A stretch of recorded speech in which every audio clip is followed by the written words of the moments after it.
reggae, sports, talk shows, and a whole lot more. You're listening to the internet's hottest new radio station, WNB1 Radio, New Bedford, Massachusetts, home of the legendary Tavares and just a collection of some cool-ass wonderful people.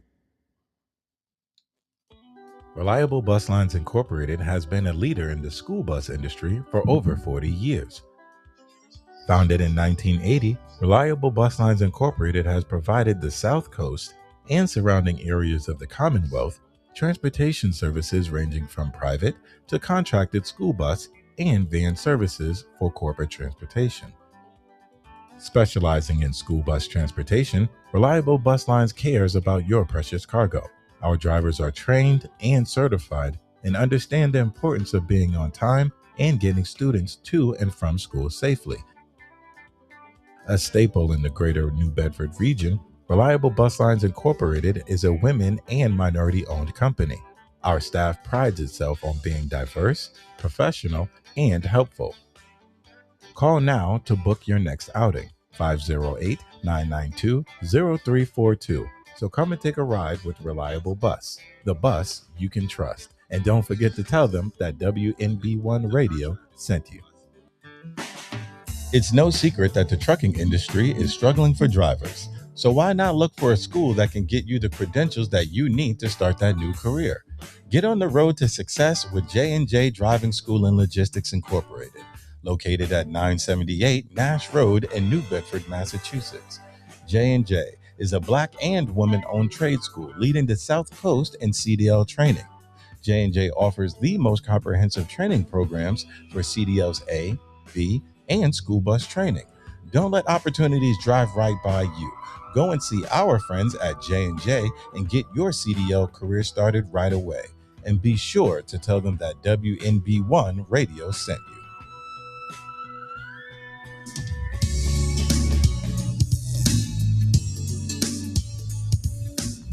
For a truly satisfying dining experience, look no further than Top Shelf Bar and Grill in New Bedford, Massachusetts.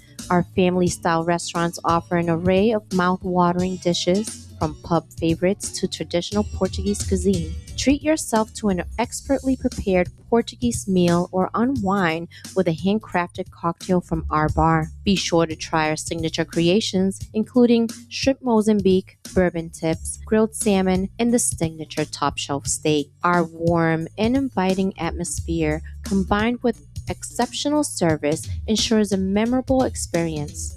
Since 2011, Top Shelf has proudly served a unique blend of Mediterranean-inspired cuisine, reflecting Portuguese, Spanish, and American flavors. Our founder, Robert J. Afonso, drew upon his industry expertise to create a welcoming space where everyone can enjoy a delicious meal, catch a game, or simply relax with friends. We strive to make our house your house, fostering a sense of community and supporting local organizations. When you visit Top Shelf Bar and Grill, make sure to mention WNB1 Radio and enjoy your meal.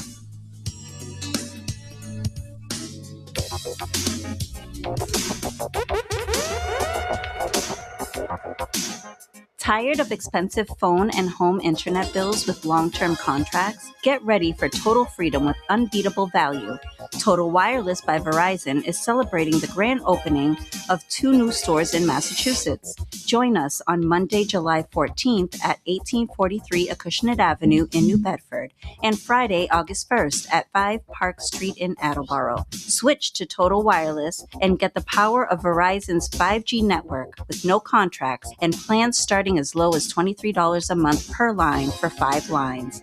It's time to make the switch and get a great deal on home internet, new phones, and tablets for the whole family. Don't miss the grand openings of Total Wireless by Verizon in New Bedford on July 14th and in Attleboro on August 1st. And be sure to tell them that WNB1 Radio sent you.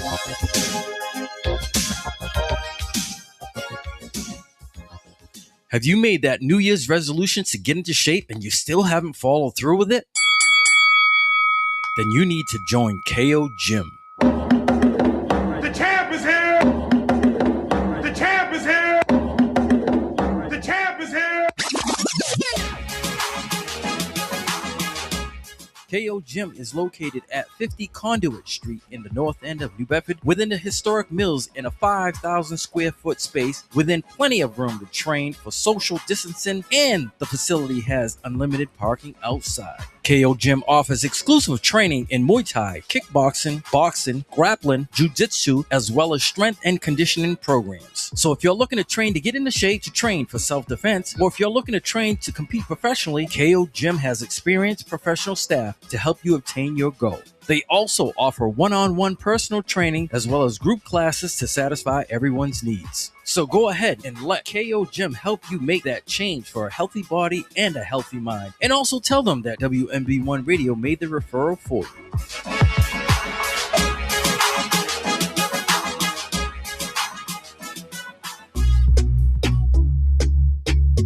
Did you know the YMCA South Coast offers monthly free food markets throughout the region? The Full Plate Project is a food market that provides fresh produce, pantry staples, and more to neighbors in need.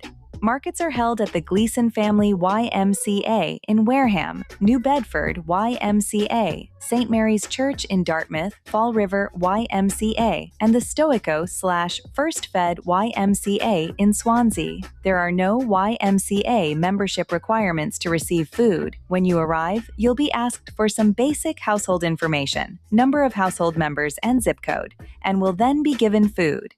If you or someone you know could benefit from these markets, please visit ymcasc.org today to learn more. YMCA South Coast. No place like this place.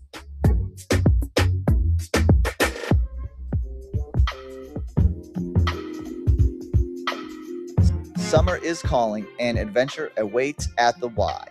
Registration for YMCA South Coast Summer Day Camp is officially open. Summer Day Camp at the Y offers participants unique experiences in swimming, sports, outdoor exploration, creative arts, and so much more, all while they are building new friendships and confidence that lasts a lifetime. Camp is about belonging. It's about trying something new. It's about growing stronger, kinder, and braver every single day. And parents, you can feel good knowing your kids are safe, supported, and building skills for a life in a caring and uplifting environment. Spots are filling up fast, so don't wait. Visit ymcasc.org to register today. There's no place like this place. Ladies and gentlemen, may I have your attention, please? Yo, what's up? Baby, let's go. Old school R&B, hip hop, reggae, sports, talk shows, and a whole lot more. You're listening to the internet's hottest new radio station, WNV1 Radio, New Bedford, Massachusetts, home of the legendary Tavares and just a collection of some cool-ass, wonderful people.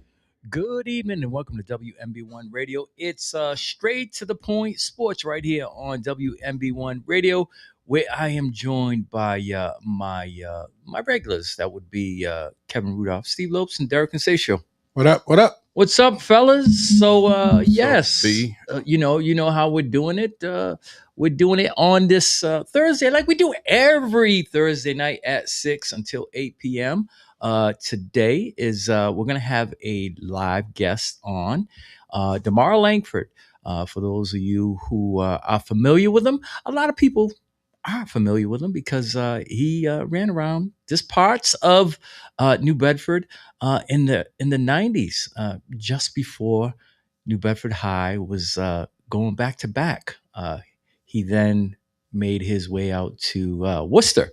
But nevertheless, we're going to have him on the show, and he is going to be talking about his basketball academy that he has going.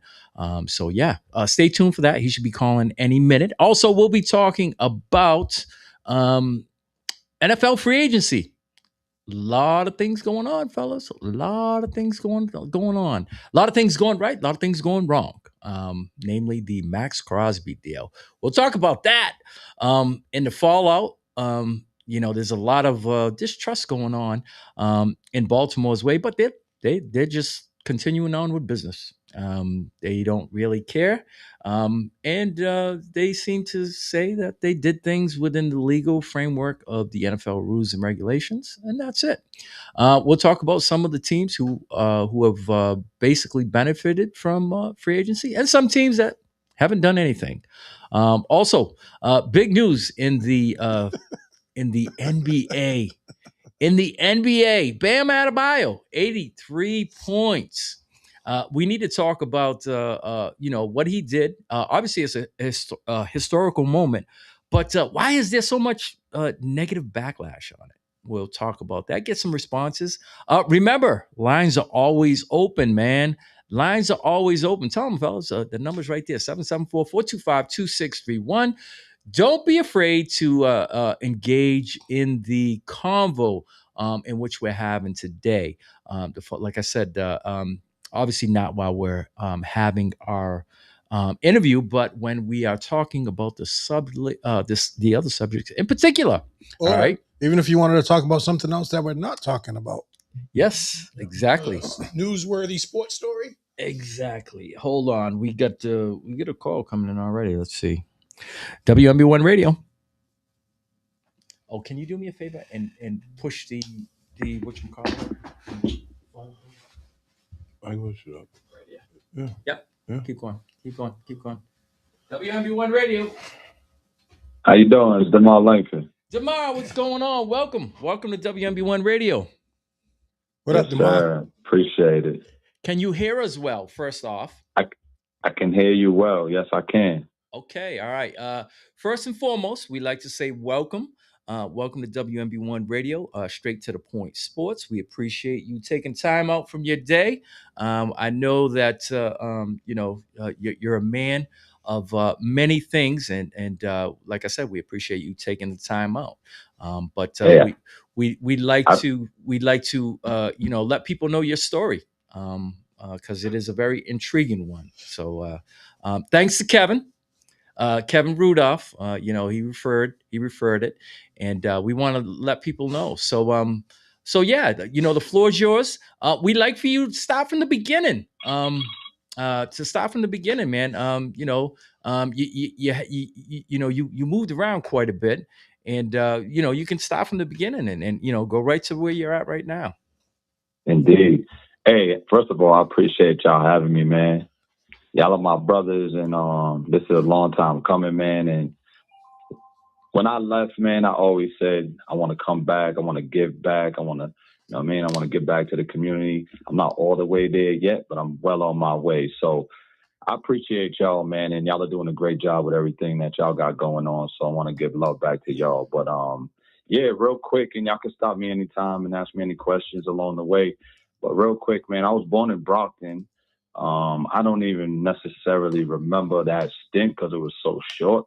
By the time I moved to New Bedford, that's when I started having like the memories and remembering stuff. And I moved right to United Front, and all we did every day, man, and Kev he can speak on this a little bit too, is we would just play ball every day, man. It was basketball, it was football, it was baseball, it was whatever we wanted to do, man. We was out playing, and just that's how we perfected our craft. That's how we got good. We was just iron sharpening iron, man. So those were my memories kicked in, man. And New Bedford is home to me, and yeah, I give New Bedford the majority of the credit for my family legacy.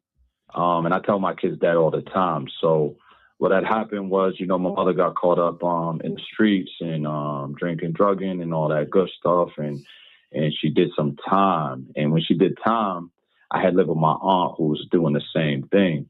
And, my mother, when she got out, she moved to Worcester because, Worcester, she came here to get as clean and sober. And when she came home, she got clean and sober. She called me. She said, I'm in Worcester. I said, where's that at? She said, listen, just get a one-way ticket to Worcester, Massachusetts, and I will come get you. So I bought a one-way ticket, hit the bus downtown, and honestly, I've been in Worcester ever since. I didn't even tell my brothers and my friends and nothing that I was leaving. Teachers, nothing. I just up and left. I got to stop you right there because it was the illest thing in class. Like, everybody was like, yo, where's the mom? And the ones who were close with you, myself being included, I went and found my pops. I was like, yo, where's the mom? He's like, well, things happen, and you might not see him for a while, is what I was told. And I was like, what? I couldn't understand what happened. I was like, yo, bro, it was like nobody knew. He just left. And I remember talking with the rest of like what we now dub ourselves as the 95ers, and we were all talking. Me, Marcus Wills, I'll never forget. We were all in the hallways. It was the craziest thing because literally basketball had just started. But correct me if I'm wrong. That's a fact. It was nuts. It was like, so it was like November, like right after like early December. And we were like, this dude's just gone. And we were like, we were bugging. Like, what the hell is going on? So, yeah, and it's all true, man. And honestly, not a lot of people heard this story or know this story. So, and some of my brothers, even from New Bedford, they still don't even know. You know what I mean? They're like, what happened? So I moved out here. It was a shock to my system. I'm leaving my guys. We had planned through Keith Junior High, through Connie Academy. Like, watch when we get to New Bedford High, bro. We're gonna win. We're gonna win state championships. Hold up. You want to bring up the red-white game? Because there's still a lot of hard feelings for that red-white game back in 8th grade. The football team. There's a lot of hard feelings. About who won. It was the invention of most of that team from we combined all the middle schools back then and played football. Roosevelt, Nemandin, Keith, and we all played football together. But there was so many kids, they had to split it up into a red team and a white team, and then we played against each other under the lights. I think it was 90 under the lights, and you had some of the who's on both of them teams, and we ended up playing. But there's a lot of hard feelings over a trick play. I wish some of them were listening because it still gets brought up to me till this day. I just heard about it yesterday from my brother. Like, we beat you guys that night. I said the scoreboard said 21-20, white team victorious, right or wrong. There's still a lot of hard feelings about that game. All facts. And man, we was tough at every sport, man. We was well rounded, man. We could have done anything. Baseball, and even the baseball, man. We adjusted on the fly, man. It was like, we just wanted to play. We wanted to hoop. We wanted to be athletic. We just wanted to compete. Everything was just competing, just making each other better, whatever we could do to make each other better. And long story short, that carried over to my family, man. So when I got to Worcester, I played ball at North. And I was telling Kevin this the other day, man, it's so ironic, man. I played for North. We lost to Holy Name that year. This was 93, 94. And New Bedford ended up playing Holy Name in the state championship in Worcester in the Centrum. I walked down to the Worcester Centrum and was watching New Bedford High and Holy Name, a Worcester team, play in the state championship. It was like a twilight zone for me. Because I'm like, there's no way I'm not on this basketball court one way or another. So watching that game for me, I was probably the only person in that stadium that was there, but wasn't really there. Like, I wasn't really there mentally. I was just like in another place, man. It was unbelievable to watch. New Bedford ended up winning that game. So shout out to New B. So then boom, moving forward, I graduated from North out here. I didn't win the state championship. Y'all won 3. New Bedford won 3 without me. Me and Kev was talking. Two.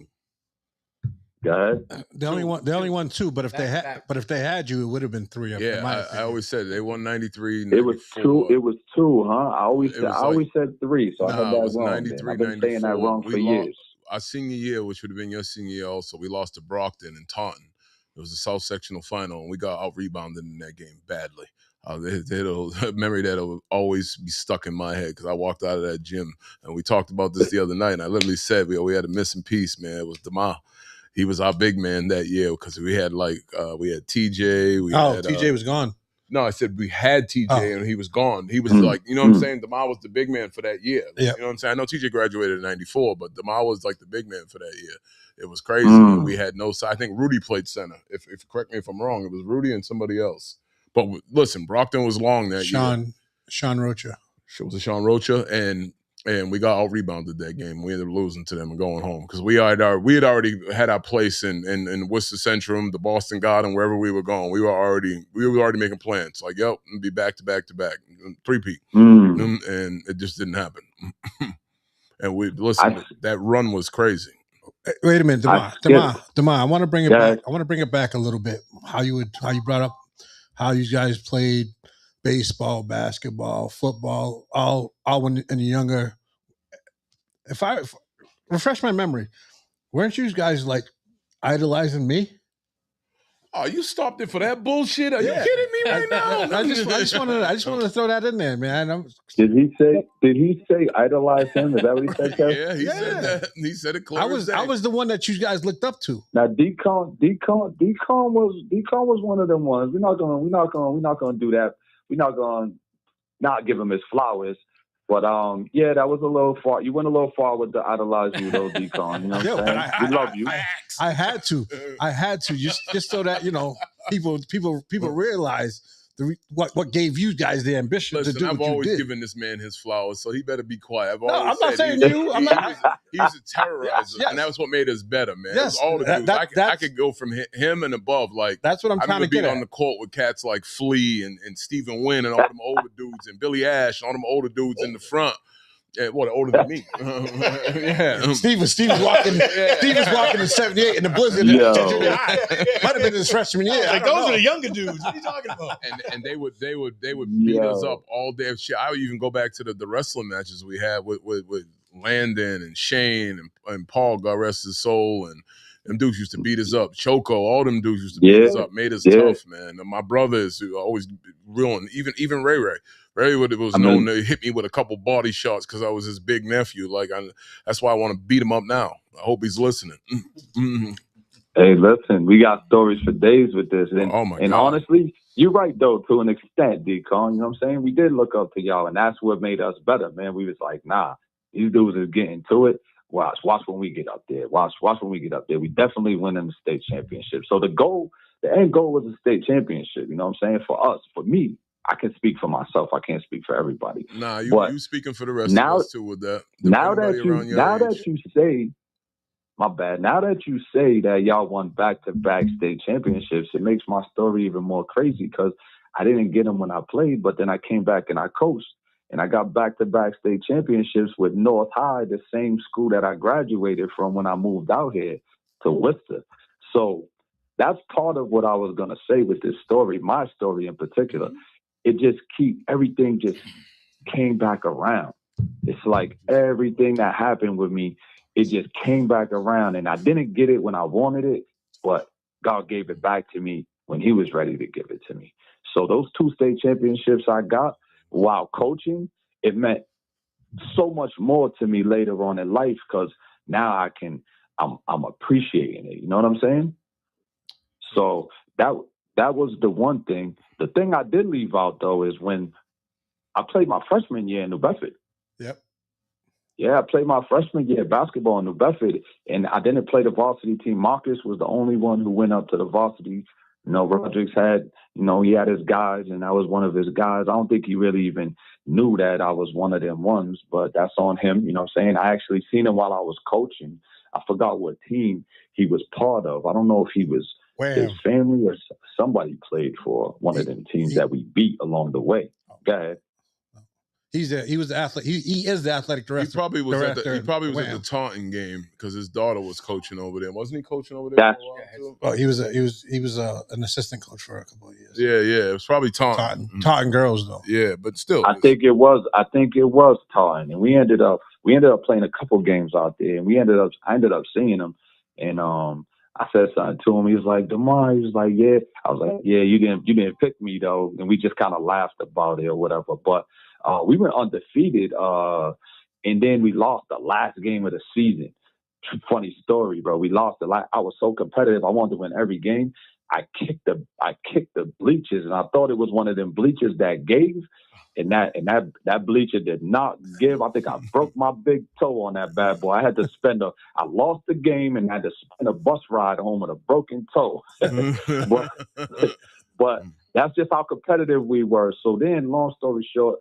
That only means the story's gonna be longer. What I did was, I met my wife out here at Worcester State. So I went away to Winterton Prep School after I graduated college, and I started hooping there. That was like the best basketball that I played in my whole career was at Winterton Prep. So then I'm playing with cats from St. Louis, from all over the world, right? And we're hooping. I break my ankle. I'm getting offers. I got an offer from George Washington, from Georgia Tech, from St. John's. Mike Jarvis was one of the coaches that was really on me, and he was a brother, and he was from around here somewhere. So he knew. He was like, yo, he was like, I want to get you. So- he was talking to me a lot. Go ahead. He coached at Cambridge Region Latin, and then Yep. he ended up going obviously to BU. Yeah. But yeah, he was Patrick Ewing's coach, I don't know if you might and Ramil Robinson. I don't know if you might remember, but remember the program Shoot Straight? One more time. Remember the program Shoot Straight that they had at the Boys Club? I do remember Shoot Straight. Well, he pretty much organized that whole thing, and then before we used to go to the Boston Garden, and then once he became head coach at BU, he changed it to BU, and he ran all that Shoot Straight programs. Speaking of Shoot Straight, that remind me because Boston Shootout. Y'all remember the Boston Shootout? Yes, sir. Yeah, of course. Yeah. I ended up competing in that, and then the Bay State games. I ended up competing in the Bay State games. We won Central Mass. We won it in the Boston Garden, the Bay State games. We beat I think it was Southwest or something, and then we beat Metro. We didn't beat Metro in the championship. We beat them to get to the championship. And then we ended up winning in the Boston Garden. So, you couldn't tell me nothing after that. I'm like, yo, I'm going D1. I'm going to the league. It's up from here. So long story short, I go to Winchendon Prep, break my ankle. Then I had to come back to Worcester. I settled down. I had children young. I had my daughter, who was my oldest, when I was 19. So, boom. So then I come back. I'm like, all right, I got to make some money and feed my family. So that's how that happened. Then I come back here. I go to Worcester State College, and I meet my wife. My wife is going to Worcester State College, and she's hooping for the girls team. I'm hooping for the guys team, and we just connected like that. Huh? We were loving basketball before anybody was even thinking about loving basketball, bro. So, and she was the star at her team. I was a star on my team. Blase. Wait. Stop. Freeze. Hold. Wait. You ain't even giving her flowers. She's a basketball god in Worcester. Oh, I'm gonna get to it. Right. But go ahead. You can. Nah. Go ahead. I'm sorry. Even interrupted. I'm sorry. Nah. So my wife is Sasha Ashton. So the Ashton's a big name out here, and her mother's maiden name is Tatum. The Tatums are a big name out here in Worcester too. So they were all athletes, all hoopers. So her side of the family was all hoopers. And matter of fact, she used to hoop with her older brothers, and her brothers could hoop. She got a couple younger brothers too, but her older brother could hoop. So she used to they used to go at each other. So she ended up being a Hall of Famer out here in Worcester. She is a Hall of Famer out here in Worcester. She's a Hall of Famer in her school, Worcester State. She's 1,000-point scorer in high school, 1,000-point scorer in college. So to be honest with you, I could take some of the credit for the height and athleticism of my kids, but they get it from her too. So, I got to give her flowers, man. She's a hooper, and she's real humble. She's not like me. You know what I'm saying? I'm the opposite. You know what I'm saying? I'm an extrovert. She's an introvert. I told her if she want to come on here right now and say something, she's like, nah, I'm good. You know what I'm saying? But she's a hooper. She's humble, but she would give you buckets right now. You know what I mean? So that's that. So my kids get it from her. They get it from me. They get it from my side of the family. They get it from her side of the family. My kids came out with a basketball. So we have 3 boys. So our 2 oldest went to Boston College. Actually, let me stop. I'll backtrack. They went to St. Peter Marian High School out here for like 2 years, and then we had to do the prep thing. So then we was like, all right, what prep school? Brewster Academy, where they both ended up.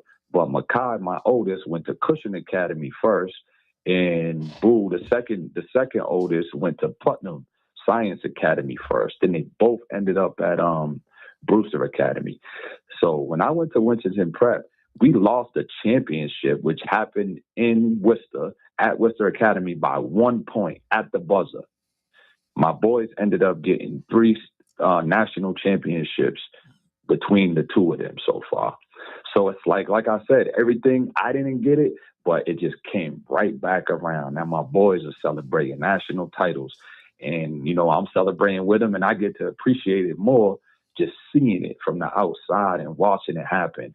And then my son Nas, so, just full disclosure, my son Nas is not with my wife. So he's a senior right now at Bancroft, and he just won a knapsack championship. So I get to that's four national titles that my boys have. I missed out on one. But if I didn't miss out on that one, I didn't break my ankle, I'd probably go to school somewhere down south, maybe New York, maybe somewhere else. And I don't meet my wife at Worcester State, and we're not here talking about this. We might be talking about a whole nother story. And my story could have ended a whole different way and could have went a whole different route if I didn't even leave New Bedford. Bring it all the way back there. If I didn't leave New Bedford, my story could be better. It could have been a lot worse. And we all know on this call, it could have went left or it could have went right. So, so I get to celebrate my boys. Then the two oldest, they end up at Boston College together. But Makai's story is a little crazy because he was number 6 in the nation for his position. He was the number 6 point guard in 2017 with Trey Young on there and Duval. A couple other people was on there. I don't know names. I definitely know Trey Young was on there. Oh, Tremont Waters was on that list. He ended up going to play for the Celtics for a little bit. So this kid was highly touted, bro. Like coming out of high school, everybody wanted this kid. I'm getting calls from Ewing, from Rick Pitino, from anybody you could think of. You know me. I'm like, yo, you're going with Rick Pitino in Louisville. Like if Rick Pitino gets on a podium after a game and says you remind him of Jason Terry, you're to the league just because he said that about you.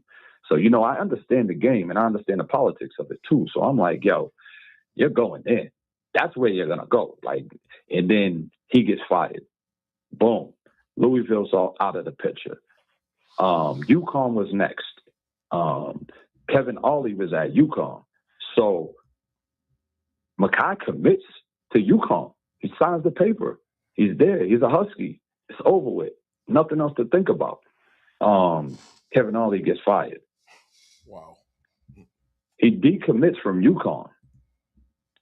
The top 3, at this point, me, my wife, and Makai are like, yo, this is exhausting. We're going through this whole process of visiting schools. They're taking us out to eat. They're telling us this, telling us that. What was your third pick, Kai? It was Providence College. So we didn't even go look at no more schools after he decommitted from UConn. It was just going to Providence by default. And I think that was where we went wrong because I think the coach of PC, and nothing against him, he did what he had to do. I think he took it as we were the backup plan. So I think it became a little personal, and this is just my personal opinion on it. I think it became a little personal, like, oh, we wasn't your first, second, we was your third choice, and now you're going to use us as a fallback plan. Long story short, it didn't work out. Most of y'all know the story. Most of y'all seen some of the games or whatever. Yeah, he just wasn't getting the burn. And Makai took a lot of accountability for that too. He's a college student. He didn't do exactly what he needed to do. So it's not all on homeboy. But at the end of the day, that didn't pan out. Transferred after 2 years, went to Boston College. Boo committed to Boston College with him too. I called DeMar Jr. Boo, by the way. So if you hear me say Boo, I'm talking about Junior. So Boo commits to BC. I get to watch both of my boys in the ACC, the top of the top in college basketball for 2.5, 3 years, man. It was the best 2.5, 3 years of my life, bro. Besides marrying my wife, of course. I got to say that because you know how that goes. I'll face the fire. Right, I'll face the fire later. So that was phenomenal, man. We got to travel. We're going to islands. We're going to Florida. We went to the Barclays Center, man, and it was like a movie, bro. We wasn't even projected to win a game there. We ended up winning 2 games. Then we faced Miami. We bring them down to the buzzer. They ended up beating us at the buzzer, which we should have won that game. That was the best run that we had with BC. And it was phenomenal for me as a father. You know what I'm saying? So then Boo ends up transferring to UCF. He plays for Dawkins. He plays for Dawkins out there in UCF for a year, and then he transfers to UAlbany. He graduates. Makai graduates from Boston College. He's in Lithuania right now playing. This is year 3 for him as a pro. He went to Croatia first. He went to Manchester, UK next, and now he's in Lithuania right now. The man's making money to play basketball, play a sport. It's something we all dream of. So I couldn't be more proud of him. And to get back to Boo, he's now going football. He's now going football. Stop. We're going to get to that in a second. But Boo, you're leaving the pot out of Boo. Boo was actually in the dunk contest, the NCAA dunk contest. What, 2 years ago? Yes. 2 years ago. And then this is not me clowning him or nothing like that. He went up for a dunk and he got rimmed. Correct me if I'm wrong. Yes. And I'm looking at this kid's legs and I'm thinking in my head, the announcer is thinking my thoughts. Like, why isn't this kid playing football? And we all started, I was just thinking that. It's so funny. He was like, he must have been in the back squatting all kind of weights, and comes to find out, he really was, wasn't he? He was in the back before the dunk contest started, back there squatting. Right or wrong? Yeah. Like a fool. You get ready back there lifting weights. Of course your legs are going to be dead. So he was working out leading up to the dunk contest. I'm going to tell you what happened with Boo in the dunk contest. So he was in the dunk contest by default. He was like there was one guy that was, if they would have lost, he would have been in the dunk contest. So Boo wasn't even really anticipating being in the dunk contest. It wasn't a thing where he was like, I'm going to be in it. There was one kid that was going to be in it, and his team, if they were going to March Madness or the tournament or whatever was happening at the time, and if the team lost, then the other kid would have been in it. And Boo was even calling us, telling us, he was like, yo, honestly, I want to focus on my grades right now. I got to make sure I graduate. I got to focus on this. I'm trying to figure out what my next move is. He was like, I'm not even really thinking about a dunk contest right now. So he was working out every day. He was lifting weights every day, doing legs. Bro, he had 0 legs by the time it was time to go to the dunk contest. And he had that dunk in the bag. That was something he always did in practice. So that's why he kept doing it. I'm like, yo, switch it up. In my mind, I'm yelling at the TV while he's doing it. I'm like, yo, just switch it up and just get one down. And he was just so persistent. He was like, yo, I'm gonna get this. And he just ran out of gas, man. But yo, listen, to do that on that stage is phenomenal. I'll tell you another story about Boo. He was a freshman in high school, and he barely was even dunking at this time. He was dunking, but it wasn't like he didn't get a lot. I don't even think he had an in-game dunk at this point. He came to me and my wife, and he goes, yeah, I think I'm going to enter in this dunk contest. And it was in Worcester. And it was downtown Worcester at the Centrum, ironically, where New Bedford and Holy Name played. He was like, I'm going to enter this dunk contest. And me and my wife looked at each other like, these dudes is probably seniors, and they're probably doing between the legs dunks and 360s, and you haven't even really dunked, and you're not dunking in the game or nothing. Like, what are you doing? You're entering this? He's like, yeah, bro. I'm kind of ashamed to say this, but it is what it is. I dropped him off downtown at the thing. Like, bro, yo, good luck. I got to go run an errand. I was probably making some money or do whatever I was doing. This kid went down there and won the dunk contest as a freshman, bro. He came back home. Me and my wife looked at each other like, yo, he had the trophy. He was like, yo, I won it. I said, wait a minute. You won the dunk contest? I said, yeah. I said, what'd you do? He said, I had a couple people out there throwing me alley-oops, and they threw it off the backboard, and I just caught it and just threw it down. I'm like, yo, this kid is out of control. Yo, only athletes would pick up on the fact that during that dunk contest, I'm sitting there, I'm with my kids, my twins. They were probably like 13, 14 at the time. I'm like, yo, that's my boy's son. That's nephew right there. My kids are looking at me like, yeah, you don't know who the hell that is. So, of course, kids being kids, when he misses his dunk, he was just like, so my daughter, being the wise ass she is, she's like, you're still claiming him? I'm like, hell yeah, I'm claiming him. Like, you know what kind of feat that is? So, and her being who she is too, she's like, Daddy, what did he do before that? She was like, he looks dead. And I'm like, yo, you're right. He does. His legs are like freaking dead. And I kept saying that to myself. And I'm like, yo, and I started looking at him like, yo, he must have been working out big time. He's getting ready for something. I was like, yo, that's all I kept telling myself, yo, because his legs are ridiculous. He reminds me of like, what was it? We were just talking about him the other day. Maurice Jones-Drew with them legs. They call him Squad Diesel or something like that. It was nuts, bro. Maurice Jones-Drew. Yep. Yep, that's what he reminds me of. But go ahead, D. Go ahead, and you can go back into what he switched to. I'll just piggyback off of that. Boo didn't lift weights until like senior year in high school, bro. That's crazy. Junior, senior year in high school. This kid is just naturally big. Remember, I told you my wife's side of the family was all athletes and all big. You guys remember me? I was straight up and down when I was young. I wasn't a big boy. I put on weight now that I'm older, and I got a little muscle now that I'm older. But Boo, he gets that from the Tatum side of the family. The Tatums are big, just big bone, big bodies. Obvious question, is that related to the Tatums that play for Boston, like Jason Tatum? Oh, no. So they're Tatums. I don't think they were. I don't think they. You know what I'm saying? I don't think they're related to Jason. I mean, we would have been. I know what the thing, but Tatum's not a popular name, to my knowledge. It's not that much. It's not that popular of a That's name. What I'm saying. I'm gonna tell you, his mom's Tatum. It's funny because I used to say that when he made it to the league. When he was at Duke, actually, I was saying that. And Tatum is my guy because you know what time it is with me. But yeah, I don't think there's any relation. But the Tatums out here, and what's the big name, and their big bodies, and I think Boo, he just got that. Because I'm gonna tell you, we used to make full course meals, and this dude would be like, "Nah, I'm good," and go make a bowl of cereal.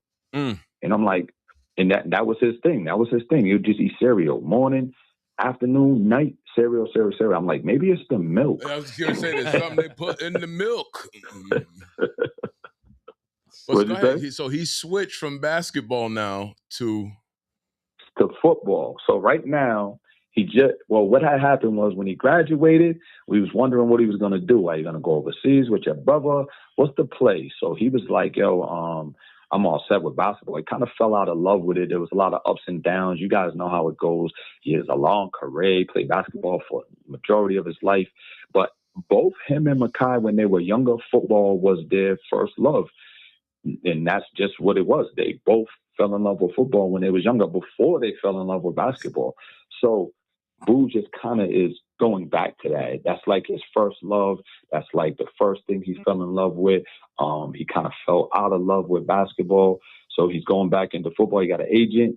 The agent I actually reached out to a couple people, and they reached out to a couple people, and New England Patriots scout put his name in to go to Holy Cross out here in Worcester Pro Day, which is the 19th. It's coming up. So he's gonna go to He's gonna go to Pro Day. He went to a UFL workout in Florida a few months back, but that is kind of falling apart from what I hear. That league is kind of falling apart. So we didn't hear nothing back from them. But now he's getting to work out here. So hopefully this pans out. I'm a Patriots fan. You know what I mean? I know we got Lions fans and Bears fans and Dallas fans, and it's all good. You know what I mean? All respect to y'all, but you know who wins these Super Bowls over here. I ain't gonna stop nothing. Won't be nothing. We're sports fans. Number one, who happen to love football and basketball and baseball. We like sports. I watch Patriot games all the time. Hoping you mother jumpers lose, but that's a different story, a different time, okay? Oh, you hope they lose too? Me too? Yeah? Me too. I watch Patriots games all the time. Exactly. We watch all sports. Come on, man. Don't do that, man. Don't do that. Don't start getting in there. Bad enough you slid that Duke comment in there, bro. That was already like... You see what I did? You see how I did that? Yeah, like I didn't miss it. Like I didn't... Slide right in. I didn't miss it, bro. Tamar, I got a question for you. Talk to me. This is Steve Lopes. Now, obviously, you and both of your sons all, starred in basketball. How would you compare the styles of all three of you? Are you more similar, or do you all have different styles on the court? All different styles. So Makai he got the ball on the string. He's more of a point guard facilitator. Boo is just downhill. And at one point, he changed his game. He had a nice little fadeaway jump shot that he was hitting at a very consistent rate. But he's just a big body. He'll go downhill. And he loves defense. Like, defense for basketball was everything for him. Me, I'm a little bit of both. Defense was one of my main traits. Like, if I would have stayed in New Bedford, I would have been the one guarding every other team's best player. Like, that would have been my thing. I like to get steals, get out on the break, and I'm throwing it down on your head. But I'm also a facilitator. I feel like I have a high IQ. I feel like I could have just played anywhere. I'm like a point forward, I feel like. So, yeah. And then Nas is a shooter. You know, the game has changed to shooting now. So everybody wants to shoot threes. I keep telling him, go to the cup, but he'll stand on the 3-point line and chuck them. But he got a nice little clip, though. He can let that thing fly. So that's what he does. And he plays defense. All my kids play defense, by the way. And Cassius is just different. So Cassius is my 14-year-old. I'm just gonna let the cat out the bag.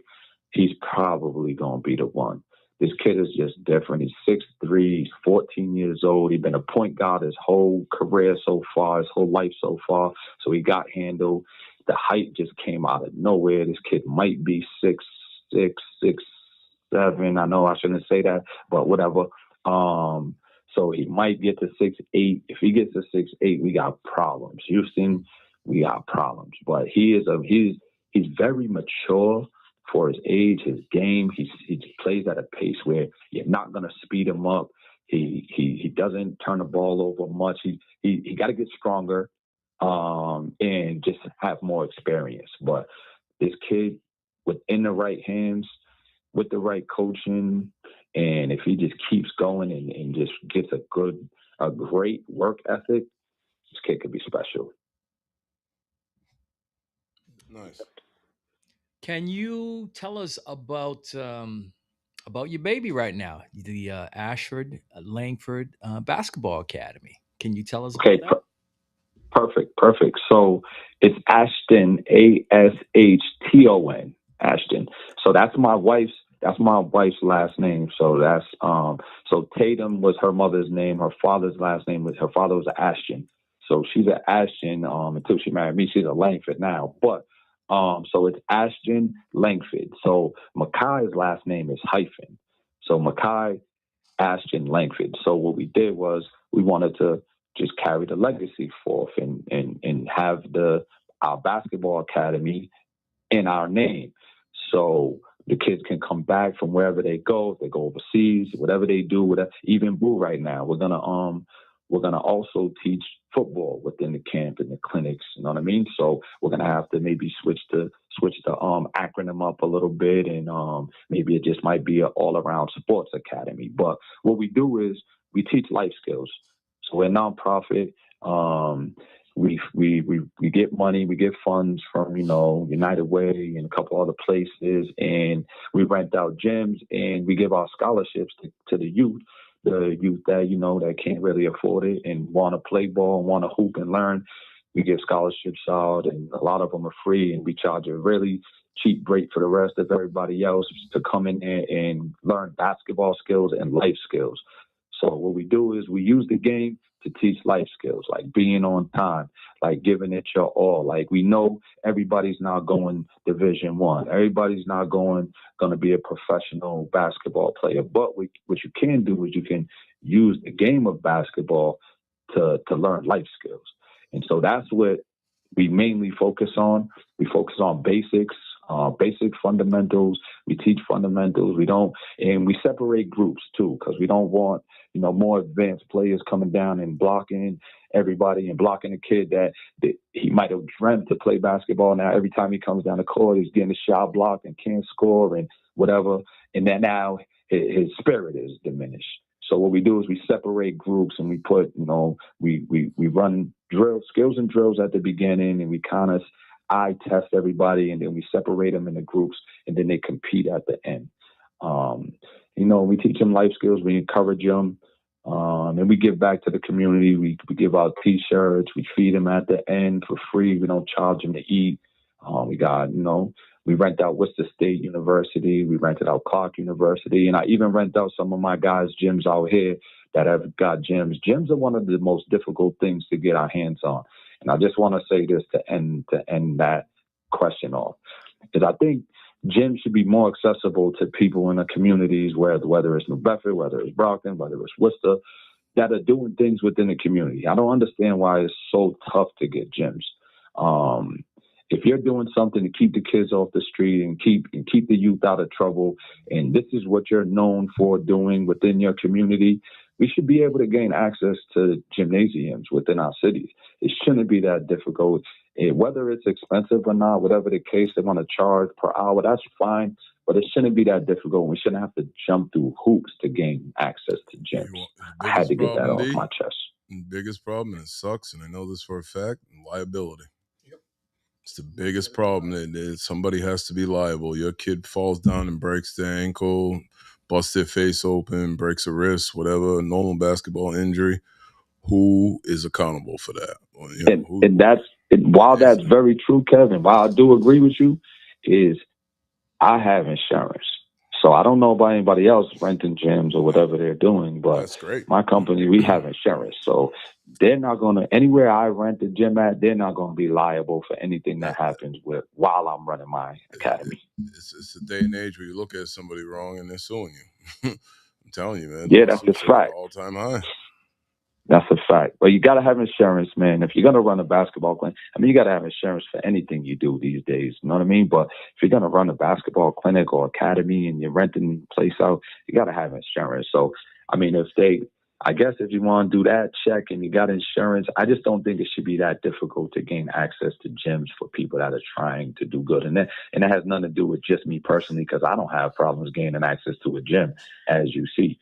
So I'm renting out my alma mater. I graduated from Worcester State University. Actually, fellas, I graduated last year, 2025, from Worcester State University. So, I'm that's one of my highlights of my life and my accomplishments.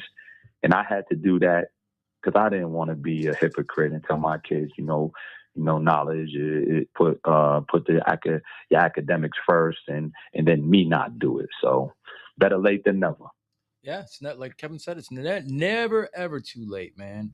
It's the same with learning. The day you should stop learning is the day that your eyes close. We should learn this stuff every single day. And I tell my kids all the time, I said, there's some things that I'm going to be able to pass along to you. At the same time, you're going to teach me things as well. We should always learn. Always. That's the truth. Yeah, so that's that. I feel like I'm leaving something out. The state championships, Yeah, pretty much my life has been a 360, man. And this right here is a 360 moment for me, being able to be on here with you guys and give back and tell my story. Some people know my story, some people don't. But I'm just a young kid from New Bedford, Massachusetts, man, with a dream to just make it out of the hood and give back, man. And honestly, right here is me giving back. My kids are doing good. I'm trying to leave a legacy with the Ashton Langford Basketball Academy and trying to make sure people remember the name for good and for giving back, man, and being good people.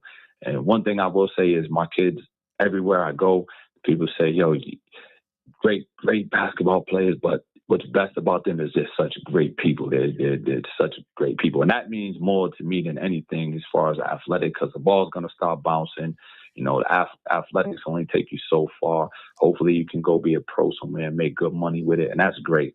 But being a good person is more than anything to me. So, but one thing I will say is I taught my kids to be great people, right? And be good people. And they are.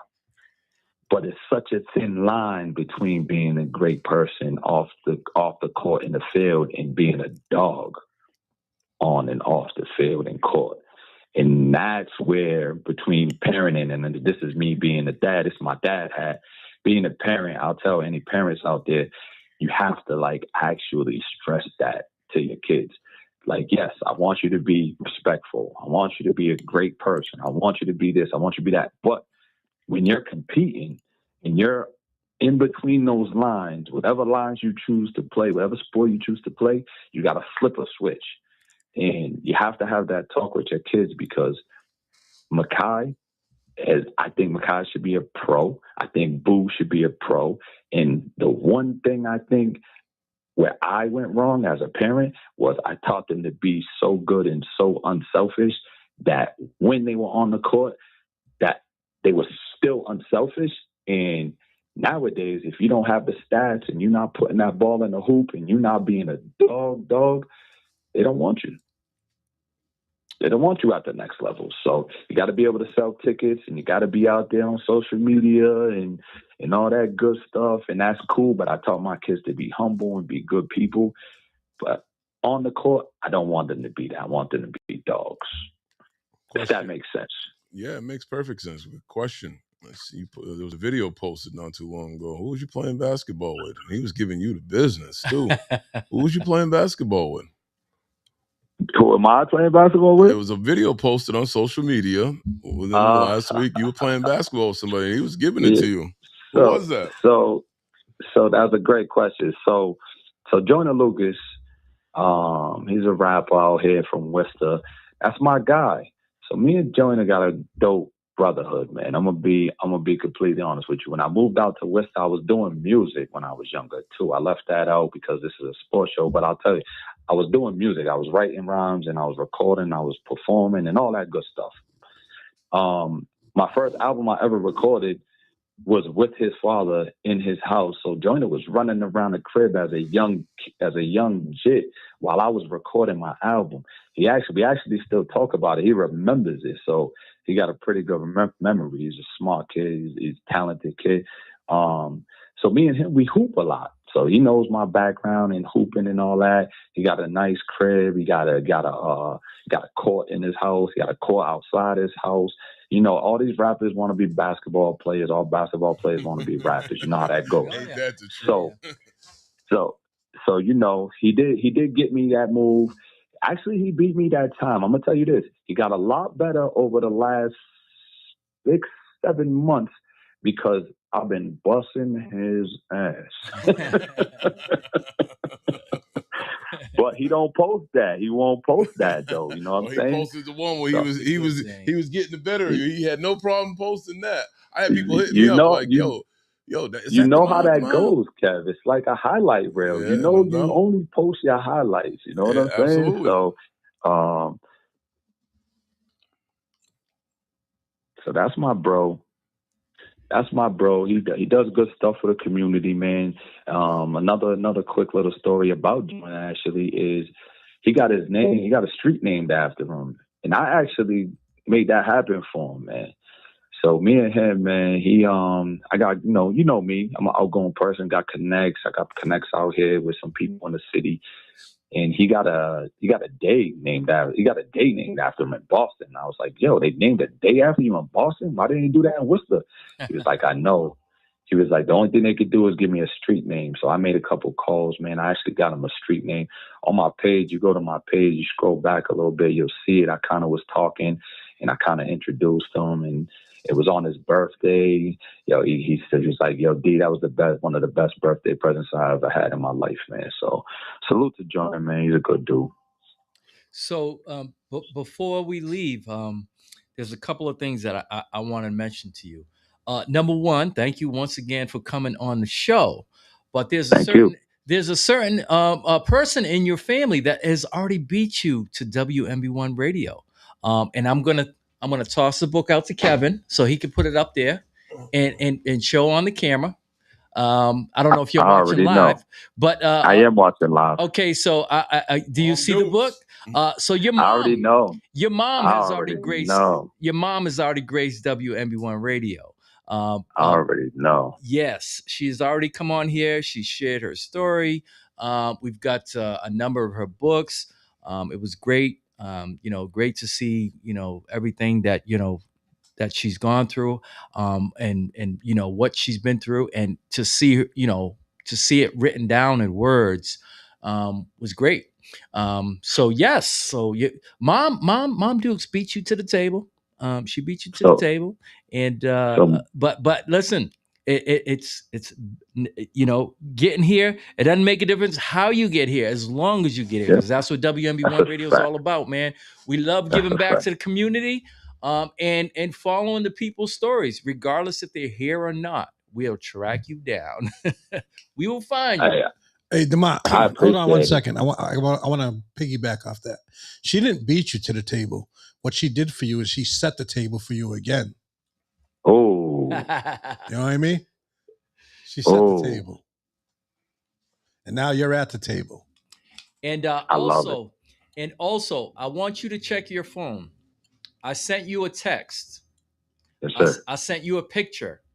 I want to Yes, know sir. if you recognize those two children in between all of those other old men that are up there. Let me check. I'm just checking the timeline now, so I gotta say what's up to JoJo. He said what's up. Ralph, let me check my phone real quick. You sent me a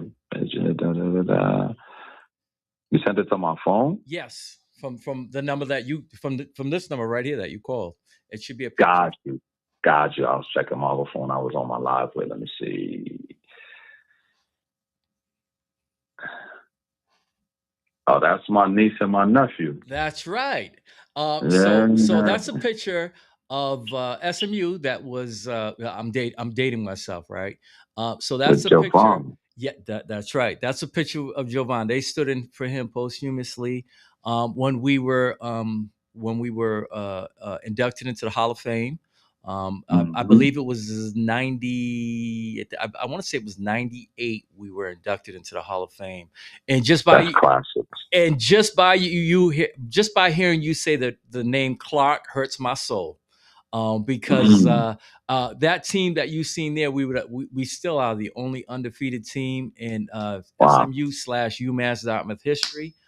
We still have the longest winning streak, which was a total of 42 games. It dated over 2 years. We were number one in the country. And at that time, as you know, the way they did the regions were different. We were the host region on the East. We hosted it, and we ended up losing in the final 8 to Clark University. Kermit Shop days. Not once, but 2 years in a row. Clark's always been tough though, man. They still got a little bit of hoopers over there. So Clark's always been tough. That's not surprising, but y'all should have beat him. I ain't gonna hold you. Yeah, it was tough. On that team is Tyler Kolick's dad, Kevin Kolick. If you look all the way to the right, he's right next to me. I always kept him close because he was an assassin. And I played him every day after practice just to try to gain some. Now you know how it is. You always want to play someone who's better. So yeah. Iron sharp as iron. Yes. Hey, just on that note, man, respect to you, man, and that's a dope run. And Tyler's cold, so I know his dad was cold. So, what was I gonna say? Hey, back to my mom's, man, real quick. I gotta give her her flowers, man. None of this possible without her. And I'm gonna tell you what, man, that's my idol, bro. That is my idol, man. You know what I'm saying? Like she ended up, I'm hanging up on that person. She ended up, man, switching her life around. She did a what they call a 180, man, because it's not a 360 because you go back to where you're at with the 360. She did a 180, man. She turned her life around and she did it for the sake of her family. And man, those two kids that are in that picture, Brittany and Bobby, they're successful and doing well in life, man. They graduated colleges, they're making good money, moving around in the world, and now I get to carry on my legacy because of my mom's, man. If she didn't do what she did, man, there's no telling where I would be right now. So salute to my mom. She's one of them ones. Yes. Yeah. It's listen, like you said, life comes around in full circle, in one way or one form or another. So it's good to see some things. Sometimes life isn't how we plan it, but like I said, once again, if we don't do it, sometimes our kids do it. Sometimes our grandkids do it. It's just it's God's way of saying, listen, it wasn't your time, but it could be somebody in your family's time. So that's a fact. Yeah. That's a fact. And if there's one thing that people can take from this interview is, man, don't worry about it. Things come in time, man. It might not be your time. It's definitely gonna be God's time, but things come in time, man. And I feel like if there's one message, and you just brought that to my mind, so thank you for that. There's one message that people can take for this is, don't stress it. Don't why me. Don't feel bad for yourself. Don't get down on yourself. Like everything happens right when it's supposed to happen. And I say all that to say this too with the music. You know, I try to make it with my music. Now I'm kicking it with Joyner, and this guy is super successful. And last but not least, I got my brother Saya Law from New Bedford, who I'm actually partnered with, who I'm helping him become who he's about to become. So, you know, eventually you're going to see that Joyner Saya Law collaboration. And when you do see it, just know that I'm a part of that, and that's going to change the trajectory of our family legacy on a whole nother level. Question: Are you coming? Are you going to come down when he opens up at the Zyterium? I'll answer for him. Yes, I'm in on that. You already know I'm in on it. So everything you see him doing, just know that I'm part of it, and I'm helping him grind, and I'm just trying to just be behind the scenes with it. So it's the same thing with basketball. And this is, like I said, my life story, man. It didn't happen for me, but the rings happened for my kids. It didn't happen for me over here, but I got 2 state championships with North as a coach. It didn't happen with me for the music, but I'm back here now, and I'm rocking with Joyner, and I'm helping Saya become who he's going to become. So that's what I mean by just keep going. It might not happen the way you want it to happen, but it's going to happen as long as you keep going and be persistent. Absolutely. All right, so fellas, any more questions before we No, you took up a whole damn show. Tell them to hang up and go home. No. Listen, it's like I said, it's always a pleasure. Anytime WNB1 Radio, we always reach back out to our people, and we always try to highlight them here because we are a community radio station. And once again, we like to follow the stories. It's all part of us. It's all part of New Bedford. It's all part of our legacy. And we definitely like to keep people in tune, and let them know, the story as you actually given us in the last hour. Brother man, much love, many blessings more. Many more blessings for you and your family, man. I love you. You know the legacy with me and you. I actually live with y'all. Me seeing this book, it's actually got some dust on it at my house. And it just made me smile because I speak to Mom Dukes every now and then, and we always have a conversation. And she's like, I just got to tell you something right quick. And I look down and 45 minutes has gone by, and we've just chopped it up. So much love to you and the family, man. Take care. I'll be in touch soon. Big love, yo. I appreciate y'all for real. I appreciate y'all. Big love. Thank you. Yo, Dema. All right. Yeah, he didn't want to hear you. He didn't want to hear any more idolized stories. It was coming. Iodized. It was coming. He didn't want to hear any more. It was definitely coming. To be completely transparent, D was one of them dudes, man. He turned his boss. Oh, he's still there. He came back. I thought I got the boot. Nah. Hell he no. wants to tell you something. He wanted to ask one more question. I forgot. How did you forget that quick? Because I'm mad now. Is that wow? Nah. What's up, Colin? You still owe a cigar session with me and Kevin for all them times you dissed and didn't show up. You don't want to hear that? I didn't even hear you. Can you repeat that for me? You still owe myself and Kevin a cigar session for all the times that you flaked on us, saying that you were going to come and you didn't show up. That's a fact. I was going to say I agree with him. So a few times that no, that's a fact. I say less. We'll do it around the time when we got the Z performance, if that's cool. Maybe even before that, but if not, at the latest time, we'll do it around the time when Saya performs at the Z, if that's cool with y'all. That's what I was getting at. So we've got a couple of things. You can also that's on your mind. You got to come down to the station, take a picture with us here. So we can have something to put on the wall because that's what we do. And you might want to check out one of these damn comedy shows down here. That's what you Hey, might listen, want to do. I'm gonna be in and out of New Bedford more now than I have been in the past 5 to 10 years. So let's make it happen, man. No doubt. If you ever need to do a fundraiser in Worcester, we can set you up with the comedians. So all you got to do is get in touch with Kevin and them, and we'll make it happen. Let's make it happen, man. I got a comedian out here, Orlando Baxter. Might have to link him up. Yep, had him come to our school and talk because he's a school teacher too. Yep. Hey, we could connect it. We could connect this whole thing 360 as we talked about. So let's go. Sir. I'm with it. I'm gonna hold you. I'm gonna hold you to that. But Hold me accountable, Kev. I will. Real soon. We need a comedy that. trip out of town. The fellas will come out there and just hang out. Let's do it. All right. All right, man. All right, handle your business. Thank you for stopping in once again, man. Hey, big love, man. Nothing but respect for what y'all do, man. Appreciate y'all having me, man. All right, man. Peace. Wow. All right, thank you. That was DeMar Langford. Gave his story. Started out in Brockton, New Bedford, and then to Worcester. Doing a lot of great things, man. It's good to see, good to hear, and good to report here on WMB1 Radio, and and let the people hear. What I took away from his story? He reinvented himself 3 different times. As a ball player, as a coach, and now running the foundation. Yes. And he's excelled at all of them. That comes from what he paid attention, having that fire to be a dog. So he was going to be successful at whatever he touched. I didn't even know about the music. Yes. Yeah. I knew. Never knew about the music. Yeah, I knew about the music. I always see him about the music. and Silo always kicking it together. But yeah, once again, at some point in time, he graced, with family being here himself, and he planted seeds. So he's part of the New Bedford. We never got into it, but I actually lived with DeMar and his mother. I lived with Sonia and Tamara and all them for a while. My family fell on hard times. We lived over right across the street from Holy Family, Holy Name, over there on Chestnut and Mill Street.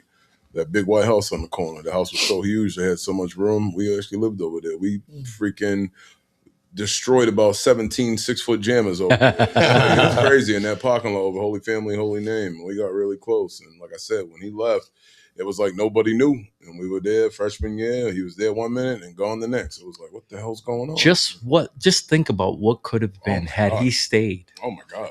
It could have been a third. We probably would end up talking him into playing football, to be honest with you, because he liked football because he played with us when we were in middle school. Could have been the third. But yeah, great story. Once again, thanks. All right, so we're going to transition over now. We're going to talk some sports, man. We got some breaking news Kevin shared with me during the interview. Yeah. Okay, what is it? Yeah, they got breaking news? they got a mighty Mike quarterback. Oh, so official. So y'all giving him 1 point whatever million dollars? I didn't see what the deal was. But that was like when DeMar first. Thank you, Arizona. Veteran minute. He been dying for that shit. Yeah, I've been waiting all day. Like, what's taking so long? They know he's in Minnesota. Make it happen. Now you know what's going to happen. Now, just your luck, right? McCarthy's going to beat him out. No, that ain't gonna happen. I thought you were going to say he gets hurt. That's the only way McCarthy. And then they go back and sign Rodgers. Well, yeah, he can be third string. But that's huge because that's something that I was looking forward to all day, man. Because people can say what they want about him, but he's more than just, he can pass the ball. He has weapons. He can run the ball. He just got to stay injury free. Yeah, but what causes the injuries is him running the ball. He doesn't have to run as much. He has to tone it down. So now, I mean, I've been listening and obviously anticipating when they were going to do it. I mean, it was a foregone conclusion. It makes sense. It's for everything that the Vikings got going on, but he is definitely supposed to mix. It's going to be different for him because now instead of having doing like you just said running around, he's going to be in a timing based offense. So he's gonna have to sit in the pocket a little more. Yeah. Well, you got Justin Jefferson. That's worth sitting in the pocket. Oh yeah. What, Addison too? Yeah. Addison. Shit, I lost Naylor, which kind of upset me. But would you rather have Naylor or Addison? I'd rather have Addison if he can keep his head in the game. He's a very talented person. It's off the field. Yeah, that's what I'm worried about. All right, so let's talk about some other free agency moves. So the elephant in the room, right? We need to talk about the whole debacle with the Ravens Crosby. and Max Crosby. Was it a debacle, or could that be a blessing in disguise for both teams? Well, it depends. The story's not told yet, right? It all depends. We don't know. The Raiders went out and signed a lot of people. Yes, they went out have the money to keep them. Do they have the money to keep them? Yeah, they do. They had $228 million. They had the most money by far, and the sportscasters even said that.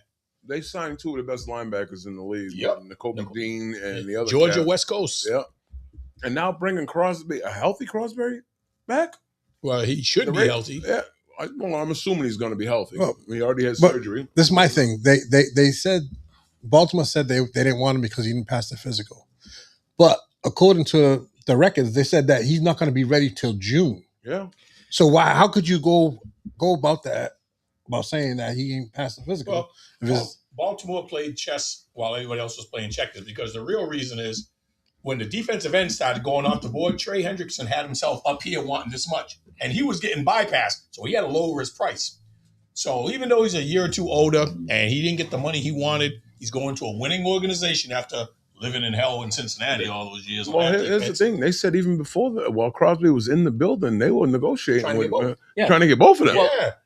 There's a way. It's funny because the more you listen to the story, I don't know what side to believe. Yeah. You know, because they were saying, okay, Crosby was in the building first, and then you had the other guy who was supposedly right behind him. Then it went to, we were going to try to make both of them. Then it went to, well, we had our doctors look at him, and and by the way, I did listen to a couple of physicians who chimed in. All right, on NFL Network today on Sirius XM, and they said he is exactly where he needs to be at right now. Exactly. There's nothing wrong with him. It's exactly. There is nothing. He's not. wrong He's with not. him. He's not ready till June. Yeah, there was no secret that He is not. He had surgery. Yes, he is not. He is not behind a timeline. They don't see. There's nothing structurally in his leg, for his ACL that is like, oh my God, we need to, like degenerative anything or anything. Yeah. But I think they may have had a change of heart, seeing that. Listen, we don't have to give up two number ones. That's it.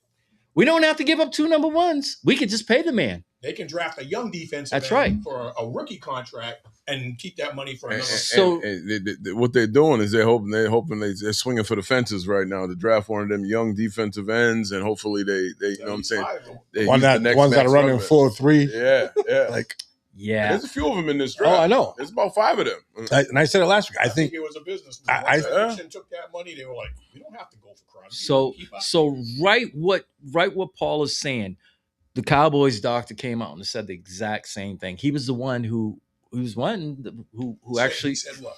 There's nothing wrong with him. He was willing to gamble. He was his knee is where it needs to be. It's structurally sound. There's nothing degenerative in it. It's the normal. When they get when that procedure gets done, everything's normal. There's nothing abnormal about his knee. So now what do we do? What is the outlook in the event that what is the outlet? Who's the safety from the Brisker? Oh, okay. What is the outlet now for the Raiders? Do we look at them and say, hey, one team was going to give you two number ones. Dallas was the second with a number one, and it was a number one and a 3. And the D lineman there, Izzy. Oh yeah. So now does the value come down? It has to. It has to. I know. I'm just asking a question. Yeah. I personally think with the additions, if I'm Crosby, I'm not moving. I'm riding the wave. I'm still getting paid. Is that relationship going to be all right? Because you basically told Sonny Hill's off. So this is the thing.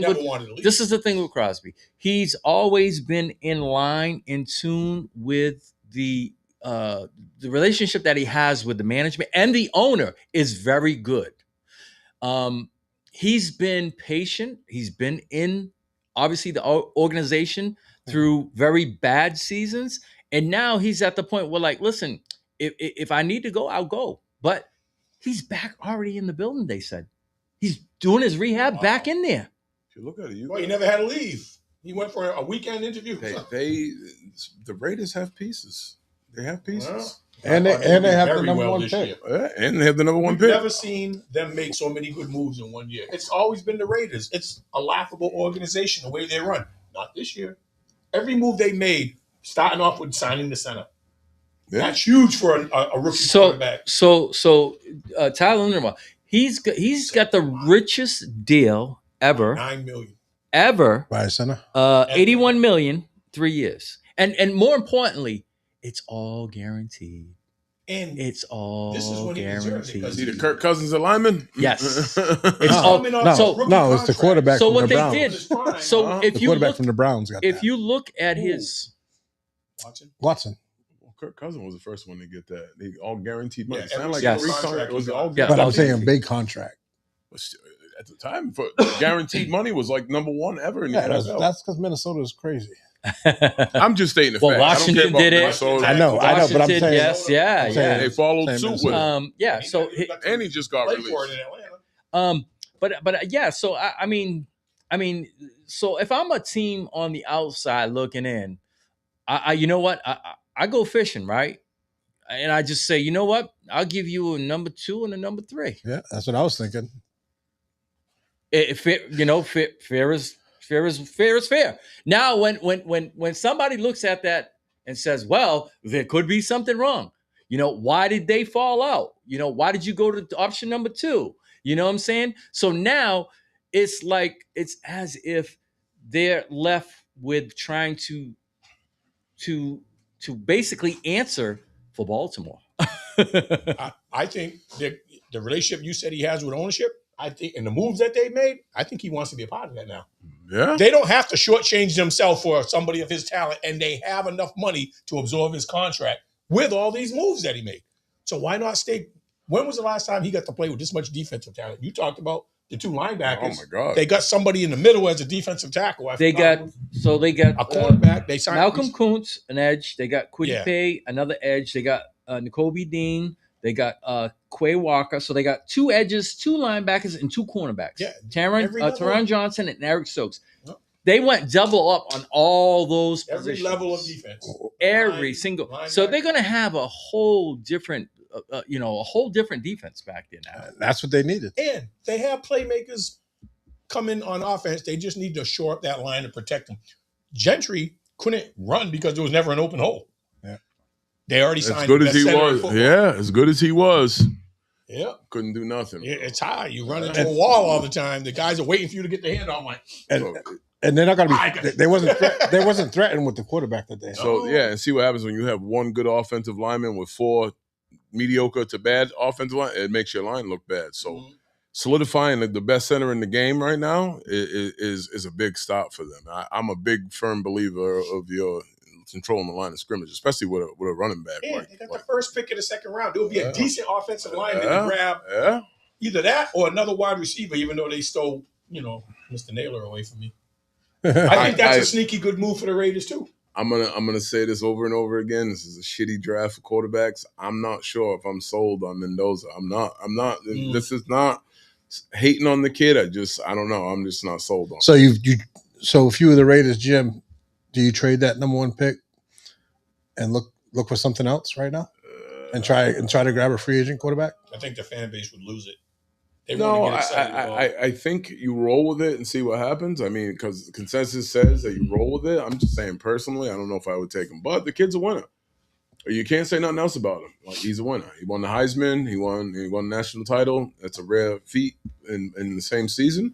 At a non-dominant football program, he made them. Yeah, he took a bunch of 3 and 4 star athletes and won a natty. So and beat my team in the process. Some bitches.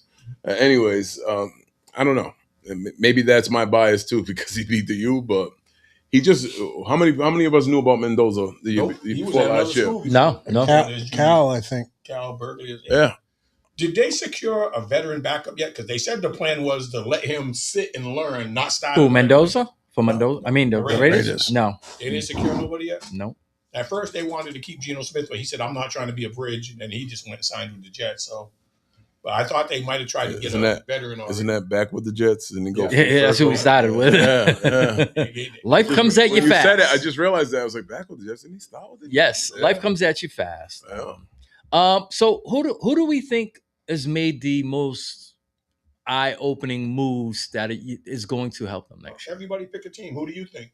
I think we just talked about it. The Raiders. So I like what the Rams did. You do? Listen, they fixed their secondary and already had that defense in front. Think about it, right? But they got a cornerback. They got both. They got both cornerbacks. They took both from Kansas City. Yes. Think about it, right? Think about it. think about it, right? In the 3 games in which they played against Seattle. When they start the passes. 1 game, obviously they won pretty easy. Game 2, they pretty much gave the game away because that fluke call. All right. Game 3, they were right there for 3 quarters. And it just, so you don't need to look no further than go to the book and see what the odds are for next year. They're first or second? They are first. Another guy They are first. cool with that all of a sudden likes the NFC West team. We found another one. Whoa. Wait. He was their pick for the Super Who Bowl. picked him last year? No, you doling way too much over there. You're lighting up a Christmas tree. The Rams did Wait, this, but wait, who picked the Rams last year? I was the Shareek only and Ryan one. Smith. That's who. No. Don't make me pull the tape out. I said when we talked, I said the Rams. You said the Rams were your sleeper. I said the I Rams. gave you your props for that already, but you're over here glowing over them. No, right but now. I I'm like not the trying to moves hear that they it, did. bro.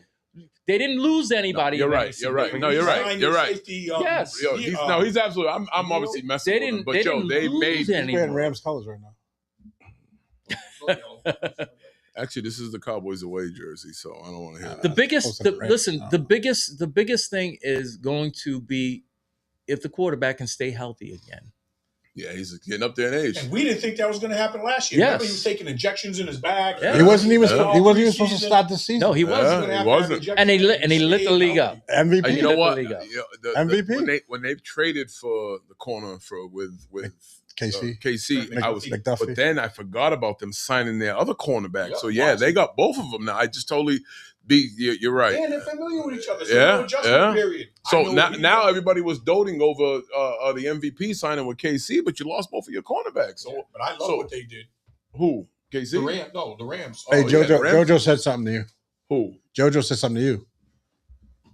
Thanks for helping our defense. He's talking about the 49ers. He's a 49ers. with Ozzy. Yeah. Yo, you're welcome.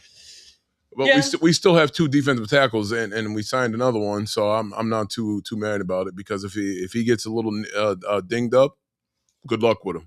Because as soon as he gets dinged up, that motor goes from 100 to a 45, old speed limit. Paul's saying the Rams upgraded, but those guys aren't Surtain or prime time like guys. You don't need prime time like guys. You just need to upgrade, in which they did. They went from like a 5 to like a 8-9, bro. So that is an upgrade. So listen, it's just simple, right? The one guy who killed him the whole time, you just double up on him. You double up on him. All right. It'll be a different game plan next year. Oh, this year I should say. But at least they upgraded. They didn't sit back and sit on their hands and say, "Oh, let's just try something." They upgraded at the position. And I think they learned something from the Patriots in the Super Bowl because they put Gonzalez on. He didn't have a big game. No. And they didn't have a number 2 that could step up. Oh, he didn't come back. He got hurt second half. I mean, he didn't play a lot of that game. But when he was in there, Gonzalez. But listen, Gonzalez is a beast. He's a dog. So they He's got a dog. the best available. Yeah. AndGonzalez comes up next year, so we get to see his contract. Yeah. Who do you think? Honestly, I like what the Chiefs did with their. I like that too with the running back. They got the MVP of the Super Bowl. And that was their big weakness. Yeah, but still, what was their Achilles heel? What was Yeah. their Achilles heel though? They still didn't address their offensive line. They need to address that line. And that's crazy because that's 2 out of the last 4 years. Yeah, it was 2 the times out of the offensive last line. They 4 seem Let to be them going down. back to their old persona. Remember, they didn't have a defense and all offense. Yeah. Both their top cornerbacks go, and they signed 2 offensive players. Quick So me if now I'm they're wrong. gonna go back to Didn't outscoring they get rid of a big name corner a couple years ago too? Like 2 Yeah, years ago. Every year they've gotten rid of their cornerbacks. Yeah. My question Somebody is, else steps up. My question is no. My question is are they in the running for the cheetah now?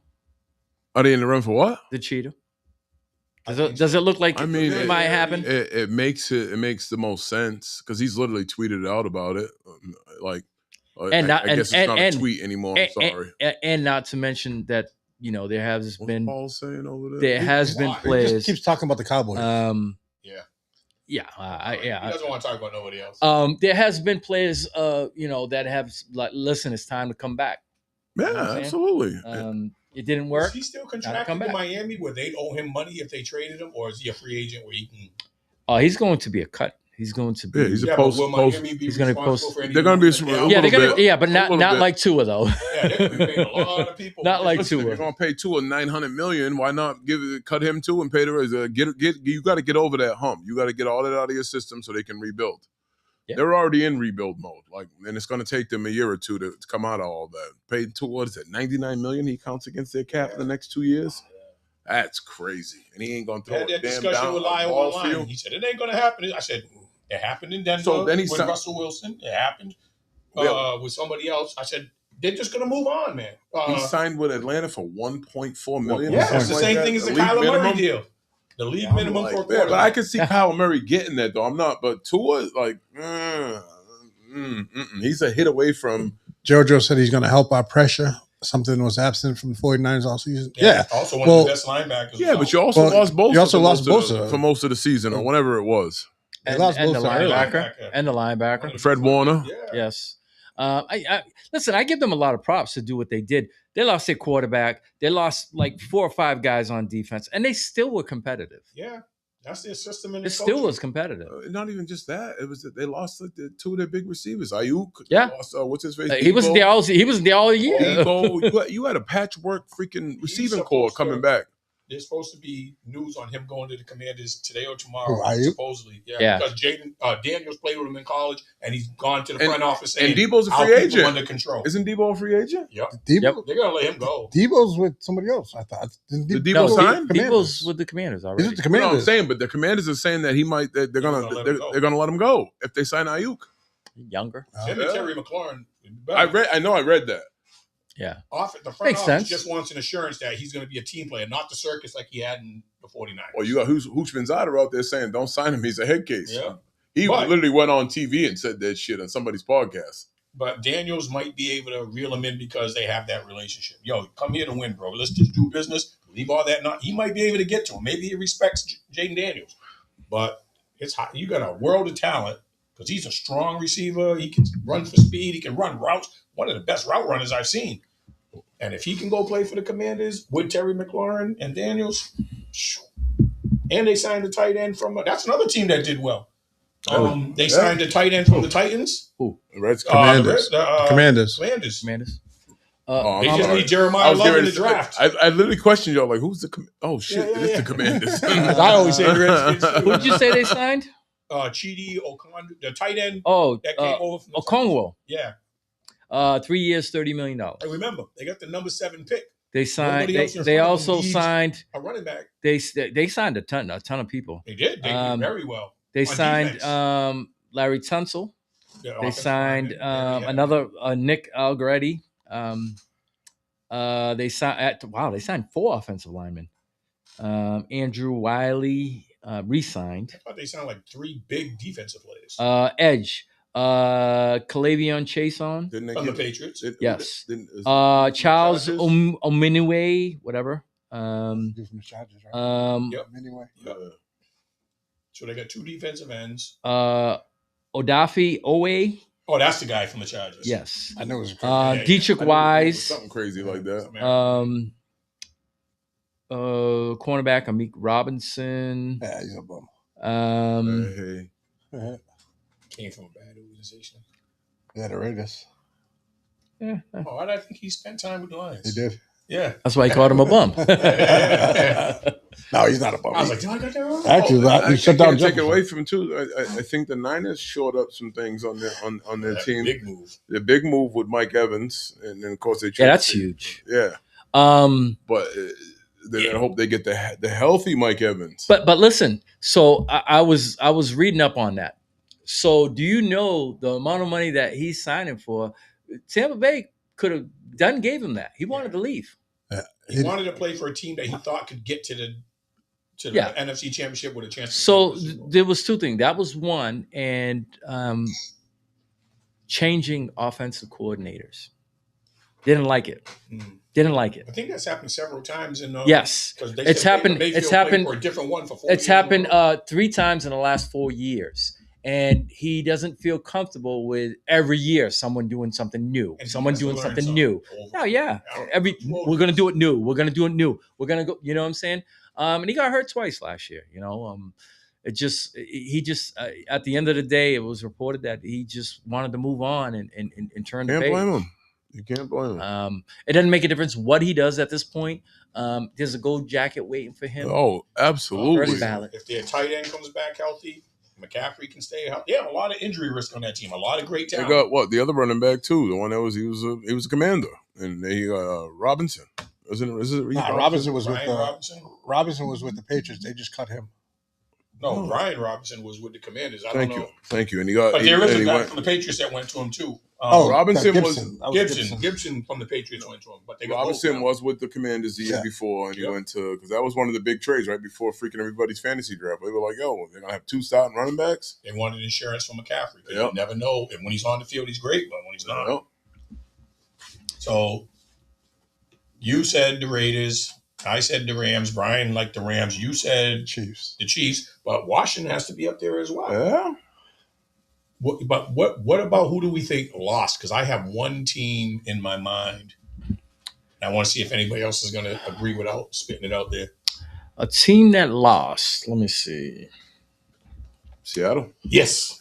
They lost a lot. They lost 4 key. They lost a lot.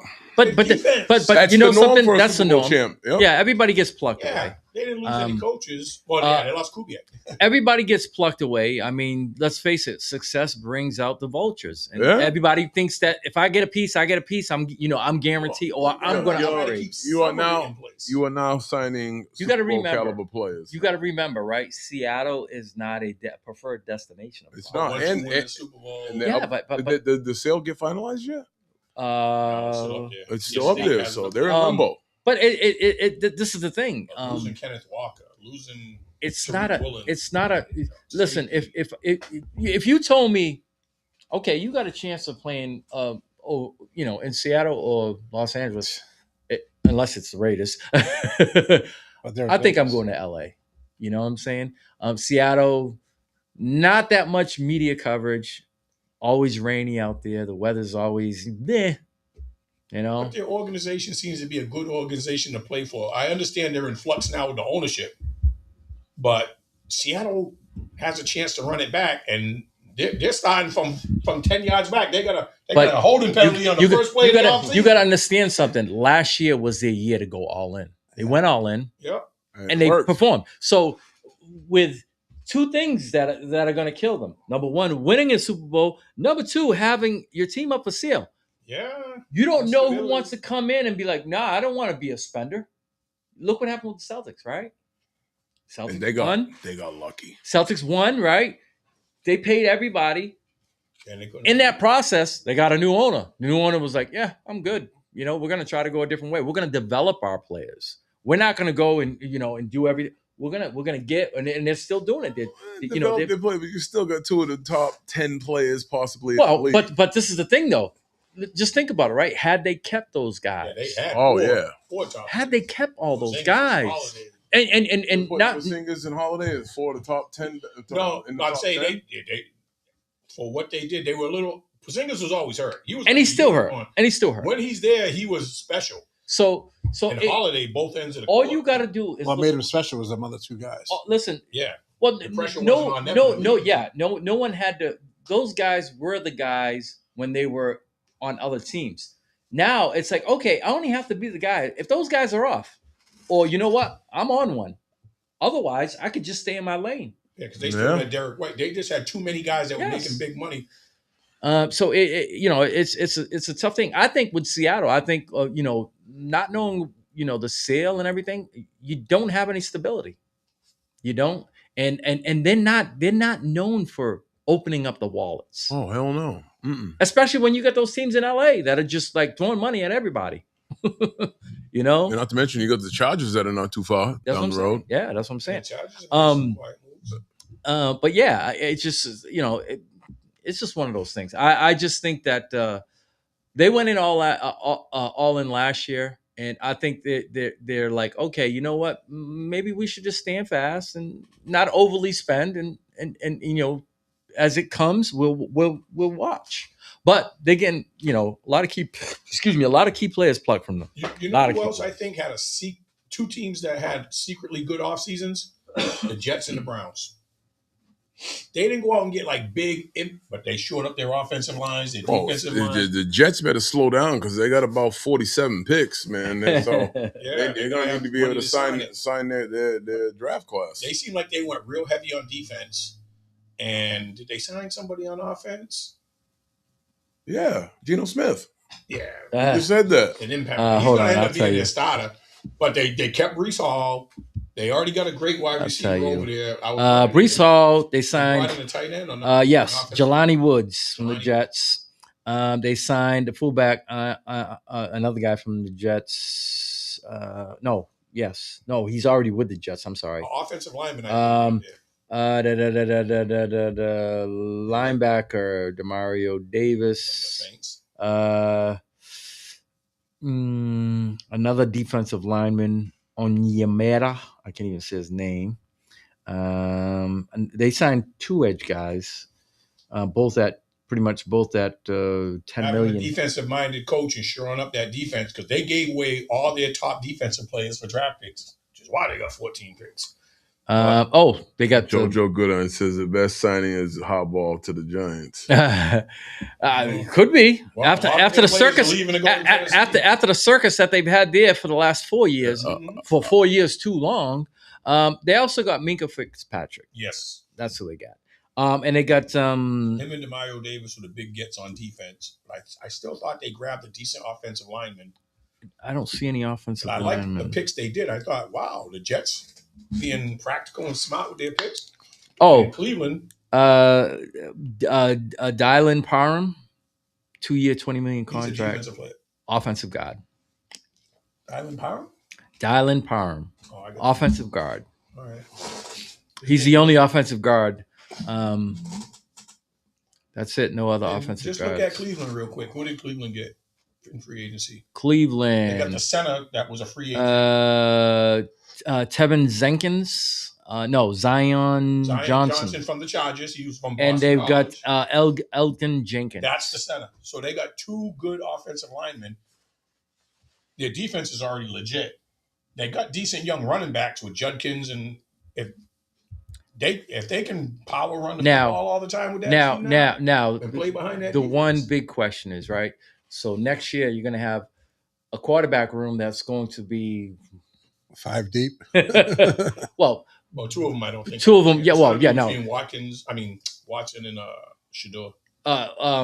So what's the other kid's name? The one that started? Gabriel. Dylan Gabriel. He will be the 3rd. Now, did they see enough of a snapshot from Sanders to say, hey, listen, you can go out there and compete with a guy that hasn't played in 3 years? They got people to protect him because he was sacked a lot. He holds the ball a lot. I mean, so they gave him a little extra time. I mean, just because Sanders didn't really knock it out the park for me. One good game.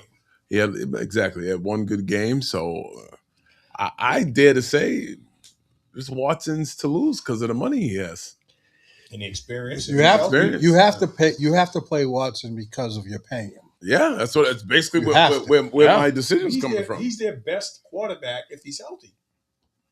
And they got the 2. They got Judkins, and I thought somebody else that was a change smaller. If he's healthy, and all massage parlors are closed. Yeah.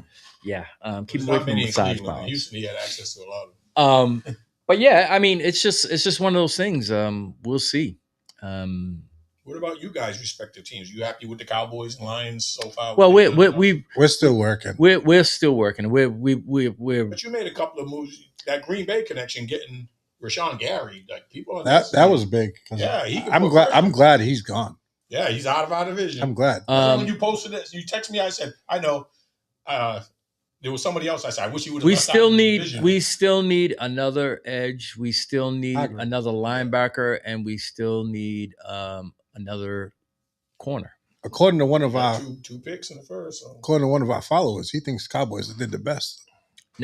No, I know which one that is. I don't agree with that one bit because if I thought they did the best, I would have be bragging. Them. Yeah, I'd be bragging right now. That's what I figured. But he's mad that we're not talking about the Cowboys as one of the top teams. His 17-paragraph essay about what they did. We know we did. We know who they restructured. Yeah, the dude from Arizona. Yeah. So safety was an issue with you guys last year, getting beat over the top and all that.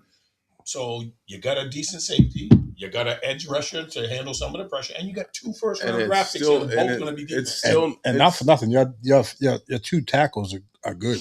And it's still not the best move they made. Signing Devontae back was, to me, still the biggest move the Cowboys had, signing their running back. Devontae. Oh, yeah. He stayed healthy and showed what he can really do. I really think that's because the line's there and well, Pickens really isn't signed yet. He just has the tag. He ain't going nowhere. The thing is, he ain't going nowhere. But the biggest story to me is the funny thing is the kicker. The kicker wants $10 million a year. Well, he's not. They slapped that number 2 on him. Yeah, ain't nobody giving up a number 2. Nah, hell no. Not for ain't nobody giving up. The kicker for Houston just signed now the richest contract. Yeah, so he'll get more than him when it's all said and done, but not $10 million. Yeah, this guy got 6.5. He just went. He just tried. The Cowboys offered him like $7 million. I don't understand why he didn't take that. Because he wanted 10. So he got. So he was traded. Who was I'm sorry. No, Fairburn got 13. Yeah, 13 million, making him the highest paid kicker. Yeah, he got 6.5. Yeah, and they still were going to give him 7. Yeah, they were going to give him 7 even before that contract even came out. It would have made him it would have put him at $1.5 million more than any kicker. So now I think he'll get 7.5, possibly 8. But I don't even. You know what? I think they would just throw a half in there and say, "Listen, 7.5. Be happy. Can't go nowhere. You go on the field 5 plays a game. He can't go. But he is a weapon. Listen, he can't go nowhere. Just imagine having that weapon with a decent team. Like, well, as soon as you get over half court, you're pretty much. I mean, half court, half field. You're pretty much guaranteed 3. No, I get that. I know the logistics of it but I'm just if you had a halfway decent team. I'm not saying offense. I'm saying team. Yeah. Because the defense was the worst I've ever seen. Yeah. Well, your quarterback ain't got to worry about a fiance that's going after his money anymore. So that might help him out a little bit. He's claiming there was rumors that he got caught out. I mean, there's all kinds of stories. I don't. They wasn't married, so she doesn't deserve half Ed No, D. But she's on kid number 2 now. So that's fine. Life, no matter what. No doubt. Listen. It's just simple. You know what? You can stay with me and have everything, or you can go to we can go to child support, and you could be living on a budget. I'll give you a name of a person that lost everything. He was a baller. Amon Shumpert. What did his wife get from him? And she's a badass singer. Yeah. She got everything. Singer, and actress. What did she get? She took him to. He said he was wrong. Yep. For they were swingers, but he was swinging without her. Yeah, he swung out the door without her. Exactly. Well, that's what homegirls claiming about Dak. That he got all these side chicks, different phones, private accounts, and this and that on social media. That's what she's saying. Yeah. Well, it doesn't make a difference, right? If they're not married. If she goes to court, she's getting considerably less for child support. Oh, she's definitely getting child support. She's getting child support. 2 kids. Yeah, 2 kids. And she'll be able to live off of that. Yes. Yeah. But what would you rather have? Would you rather have to live off of child support or live with him and have anything you want? No, trust me, I know. There's no worries. Now, how deep was that relationship? Because if she was really into him, you want to be with your soulmate. You got 2 kids with him. He's going to give you everything he has. If she would have just, instead of hiring the dancing bear, we have a guy right here in New Bedford, a few of them. We could have hired them. We would have had, everything would have been all set. Yeah, it is what it is. Let's transition over to basketball. We got about 11, 12 minutes. Let's transition over. So as we all know, this past week, a couple of days ago, Bam Adebayo did something, that is going to put him in the record books for quite some time. He was there for 20 years. He set the pace. He broke the second all-time scoring record, which was held by Kobe at 81 points. When this happened, it was instant firestorm. You had people that were elated, then you had people that were mad. Because of whose record he broke. And how he broke it. I think it was stayed in the game. I don't think 43 fouls. You know something? I think that it wasn't so much of whose record, it's how he broke it. Against the worst team in the league. So he broke it. He broke the record against a team that is filled with a bunch of G League guys. Kobe's game was competitive when he did it. Toronto. It wasn't a blowout like that. It was filled with a bunch of G League guys. Yeah, no doubt it was. I get all that. 83 is 83, no matter where you score it at from.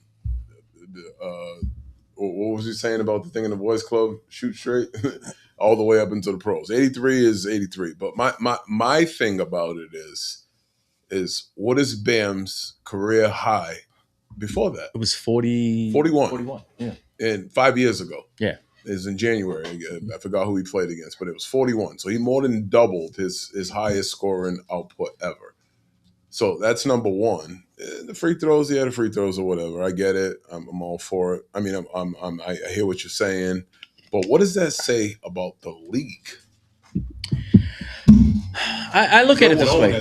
I look at it this way. Let me elaborate a little bit. The number one is like we didn't have like G League players as an abundance when 20, 30 years ago. It was never like that. You know what I'm saying? I get it. The worst team in the league is what? They said at one time there was like 4 G League players on the court against them or whatever it was, whatever the comparison was. The efficiency of his big game compared to Kobe's, you can even go back to Michael's. And you obviously go to the top of the food chain with Wilt.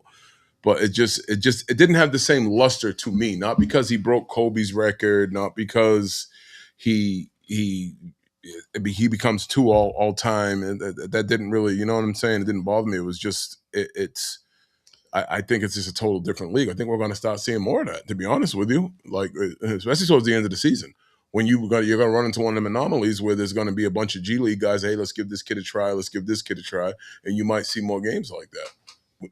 And they're saying Washington's trying to tank. Yeah, so yeah, they're not playing none of the 2 acquisitions they got. Trey or Davis shutting them down. Yeah, I look at it's twofold. Once I looked at the stats and then I watched the highlights of players trying to intentionally miss free throws so they can get the ball back to him. It was crazy. And him running around 3-4 guys with literally their arms locked. It becomes a sideshow. It isn't. It's not like it was, basically out there and in the flow of the game and happening in the flow of the game. And like Kobe's was, like Wilt's was, they weren't force feeding him. He just was doing it because he was on one. I get it. He's more of a mid-range jump shooter, dive to the basket, drive to the basket. But I mean, to me, it was like the perfect storm. It was like, okay, he was doing his thing, but you were also playing against a G League team that, had no business being out there. Yeah. And to see him just pull over like 4 steps over half court, he was literally pulling up. Yeah. But you know what? I look at it this way. All right. He scored 83 points. It puts him in the record book. He hasn't won the championship. That's how I look at it. You know what? You get put in NBA laurels, 83 points. People are going to debate it and look at it however they want. To me, at the end of the day, that's an individual accolade. Would he rather have 83 points or would he rather have a title? Me personally, I want that ring. I want the ring. Yeah. You know what I'm saying? I want the ring. But that's the whole point. It's accolades. Yeah. Now. It's not even a championship. Yeah. We grew up in an era and before us and a little bit after us where the ring was the thing. Like if you scored 2 points or 35 points, as long as we got that ring, it just seems more so the more onus is on, let me grab 45, score 45 points, 15 rebounds and 12 assists. Because I literally had the argument with people like, LeBron's the only person to ever have like lead the team in all stats for the whole finals, and I'm like, but did they win? Like, you know what I'm saying? Like, I want more to win. I don't want to do leading in all major statistical categories, and we lose. We don't get the chip. That means nothing to me, but it seems like it means more to people now. You give me a participation trophy after I finish the second place, I'm throwing that trophy away. Something you touched on that I want to bring up. You were talking about what his career high was before. Yeah. He broke it in each half. He scored 42 in one half and 41 in the other. Wow. Those would have just the halftime would have been his career highs. He scored that many points in each half, and he had 7 3-pointers. I don't remember him being an offensive-minded guy, so I was like, how did he even get featured like that? He's on the team with Tyler Hero and a couple other.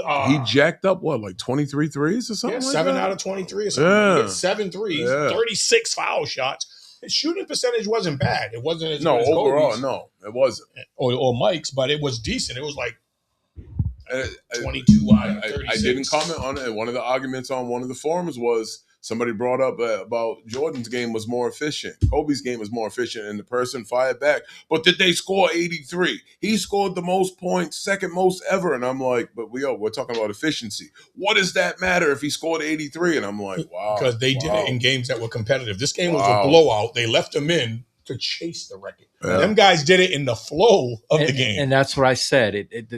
The reason why is you now that game was going on during the Celtics game, the Celtics Spurs game. They cut away from that game, and I'm like, listen, cut away from it. He already got the record. I don't want to see him. Me either. You know what I'm saying? I don't want to see him. And then when I saw him, when they cut to it and his teammate was at the free throw line and he was shooting and he missed the second one, like threw it and tried to get it to him so he could score. I mean, that's not genuine. I mean, it's not. To me, it's not genuine. I get it. You're absolutely right. And it wasn't in the flow of the game. It was just like, okay, we're forcing the issue. We're forcing it. We're force feeding them. Not in a natural way. Yeah, it wasn't bad. Really, really bad, I should say, until he got around 70. Yeah. And it started getting really bad. Yeah. And when they knew he was close. Yeah, when they knew he was close, because then they were force feeding it. And to me, like you said, that's not natural basketball. But I had the ability, when you have the NBA ticket or whatever the hell it's called, Superbox is what it's really called. And anyways, so I got when somebody was like, yo, Bam has like 50 something points, I turned it on. I turned it on a different TV and I started to watch the game live as it was going on. And I was like, And then they started forcing stuff. And I was like, I don't like this. But like I said, I'm not hating on him. 83 is 83. Congrats to him. But I've seen better games with less points from a particular person, a few particular people. What did we think about Jaylen Brown's ejection? Do we think it was warranted? Not the ejection, but definitely the text, because the ref showed a lot of patience at the beginning. Did you say text as in plural? Because if it gets two texts in a game, you're ejected. Yeah. But the thing with me on that, I don't mean to cut you off. You did. I did, but I didn't mean it. Is he got the text from a different ref? Yeah. One ref here and the other ref. The ref that made the call, he was. That's what I have displaying. the issue with. I'm sorry. No. He was displaying his anger towards that ref, and the ref over there is the guy that. So if you're tolerating it and giving me a little rope, you shouldn't come in from the side. Because I'm saying I can take a little. I'm going to let him. The guy who gave him it to him was a subordinate. That's showing up the ref. Hey, listen, we all seen Tim Duncan get ejected for laughing. On the bench. On the bench. We seen Rasheed Wallace get ejected for staring at the ref. Like, he literally staring him down. Like, so it doesn't. Now, granted, he went off on the ref, but I think he had a valid point where, and this isn't the first time this has happened. He's literally alluded to it. Other players have alluded to it, like certain guys just get no respect from these refs. And I get it before you pro ref people. I get it. It's on the fly, but still, this is your craft. You're getting paid 6 figures for this. So, you need to get better, and you need to know who's who. Like, how are you throwing Jaylen Brown out the game for arguing a comment? In the second quarter. Like, you got to give him a little leeway. Especially a big game like that. Yeah, it was a big game. TV. That could have been a finals preview right there. That's the number 2 seeds in each division. Yeah. I didn't like it. It's a primetime game on TV. Especially when he had a case. I could see if it was a flop, which I've seen way too much of in the last 5 years. It's just way too much flopping, and I'm not talking about a particular person. I'm talking about just across the board. Like, he legit got pushed, bro, and it wasn't the first time. Like, it should have been a foul. I sent this to you guys, but I have to let the audience listen to it. I'm not usually a big fan of Mazzulla's explanation, but this one kind of hit. It did. Did you say anything to the guys where you're going to support your guy? You don't want him to get thrown out in that situation, obviously, but did you kind of understand why? Oh, I understand. I mean, I understand completely where Jalen's coming from. Absolutely. And I got his back 100%. I think he was 100% right to be frustrated and do what he did. You were the play that Jalen was frustrated with. The opposite just pushed out of bounds. Just give a ton of credit to my high school principal. He had the balls to throw a student out. He didn't leave it to the hall monitor. That was classic. That was classic. I was reading the comments.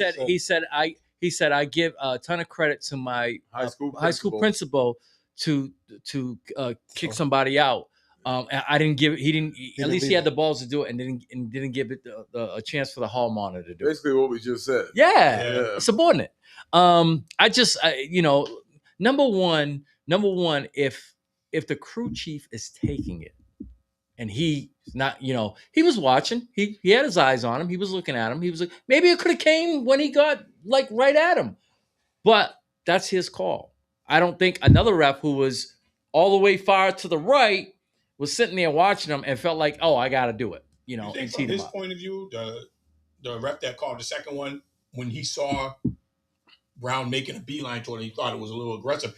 From where I saw it up close, it looked like he was just getting closer to him, like, yo, what the, you know, but he might look like it was aggressive. Listen, he was going to go after him. Listen, at the end of the day, all right, we shouldn't be debating about a ref giving a tech with a game of that magnitude. Yeah, very competitive game. That was the game in which everybody was like, listen, obviously Tatum came back. What is Brown going to do? You got to remember, this guy he's in the running for MVP. And you literally just gave him some bad vibes. You know what I'm saying?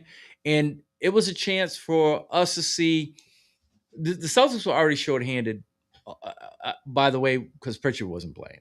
All right. And now you kick out their leading scorer. All right. Player. Yes. Their best player. Yes. On the road against the conference. You're mirroring each other. Like you said, number two against number two. That's not enough against Tatum either. And right now, Jaylen Brown is their best player. But what you did was you made the story about you now. Yeah. When the game was all said and done, it was like, well, albeit the Celtics put up a great fight, being as shorthanded as they did. Yeah, you took away from the fan viewership. Yes. We all wanted to see a competitive game. Both teams were healthy now, and you robbed us of that experience by taking one of the key contributors out. You didn't give us a chance to see and let it play through. You took it upon yourself. Like I said, it would be different if he were the one who called the first, and then, you know, the guy was going at him or whatever. But they showed the ref, the crew chief that called it, and he was watching, he was seeing, you know, but he wasn't quick to blow the whistle though. No, he wasn't. And it just like I said, we shouldn't be sitting here talking about the refs. And here's the thing that a ref, I guess, it was a voice. He said it. He said, "Listen," he goes, "let's just face it, refs miss calls." He goes, but in that circumstance, he probably would have given Jaylen Brown some leeway because he knew he missed that call.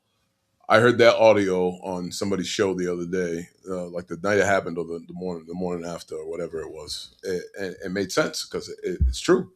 It's like, listen, he goes, there are some, we always say, that was a makeup call. Yeah. So Jaylen Brown giving him some lip, he might have got away with a little more because that ref knew he missed that call. So you got to realize that there was history because the first game in which they lost to San Antonio, which was in Boston, Jaylen Brown got fined because San Antonio shot, I think it was 28 free throws, and Boston only shot 4. That's a tad bit of a discrepancy. So at home. This is what he was referring to. And immediately when he went back, he tweeted, "That's that shit."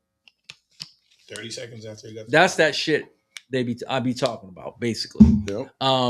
And it was like, why, and for me, I just thought, you know what, you got to show a little more restraint. You got to, especially when he doesn't have the reputation of being a hothead. It wasn't like a Rasheed Wallace was always arguing, or Draymond Green. Yeah. Jaylen Brown's not that type of guy. So when he gets upset, you give him a little bit of slack because that's not the norm. He's just venting, letting off steam. Yeah. So there's no rest for the weary. The Celtics are back at it again tonight, playing against OKC, 9:30. Yes. That's a good game. So that's a good game. That's a good game right there. And it's going to be interesting to see how the game is called, because we've got the free throw merchant, SGA, who's he is now he's basically now James Harden 2.0 reincarnated. So it'll be interesting to see tonight how the game is called. If it's going to be ticky-tacky bounce, or they're going to try to take control right off the rip. It's going to be interesting to see. Depends how physical it gets early, but I'm just, it's something that I'm going to be looking forward. to see how they call the Is game. Pritchett supposed to play? He was questionable last I knew. Him and Tatum were questionable. And what about the Williams kid for OKC? He hasn't played. He hasn't played for a while. Jalen. Yeah, he hasn't played. They had 4 guys out the last game when they beat Denver. Yeah, they had Chet Holmgren was out. I think his was just rest though because he was out. The other guy there, what's his name? There's 2 Williams. Yes, the other Williams. The light skinned guy is a power forward. Yes, he was out. What's his name? The guard that came over, the white dude. What's his name? Forget his name. The good defensive guy that they got. What's his name? Oh, the kid, the bald-headed kid. Yes, came from Chicago. He was out. They had like 4 guys that didn't play against Denver. They still won. But I haven't looked at the injury report, so I don't know. I just know Williams hasn't played in a while, and Pritchard's not playing that. Caruso, yeah. Tatum's out. White's a game time decision. His knee. When it's a big matchup. Vucic's out. Yeah, he's out. Williams is out. He's out for the rest of the regular season. Hartenstein's out. Yeah, Hartenstein didn't play last year. Them are the big names. You say Tatum is out? Tatum's out. Yeah, he can't play back to back. Well, it's not back to back. It's a day. It's a day. It's within a day. But it's just like a back to back for him. Yeah. He needs rest. I mean, they're playing him 28 minutes again. Yeah, that's what I was gonna say. That's a lot. I thought coming right in. They said 15 to 20. When they're going to ease him in, they're not going back in. You want to know something? I think a lot of that has to do with Tatum. Though Tatum is like, "Not leave me in." I think it's Tatum. I don't like watching Jalen take over and be successful. If they're missing, Williams. Did I say Williams is out? Yeah, one of them, but I don't know if the other. Both Williams were kind of questionable. Jalen's out. Yeah, he's the better one. Yeah. He's one that you got to be. No, they paid him last year, right? Yeah, they paid him, right? Yeah. Yep, he got paid. They paid him and Holmgren. Yeah, so all 3 of them, they're going to run into the Celtics situation. So what's going to happen is all those other guys around them, they're all skedaddling. Still got all those draft picks. They're all doing so this. As long as they draft correctly, they're going to have a top 8 pick this year. Yes, because they got somebody's pick, somebody who's not good. The return date is March 29th. That's his return date. Yeah, that's like there's only 1 game left at that point.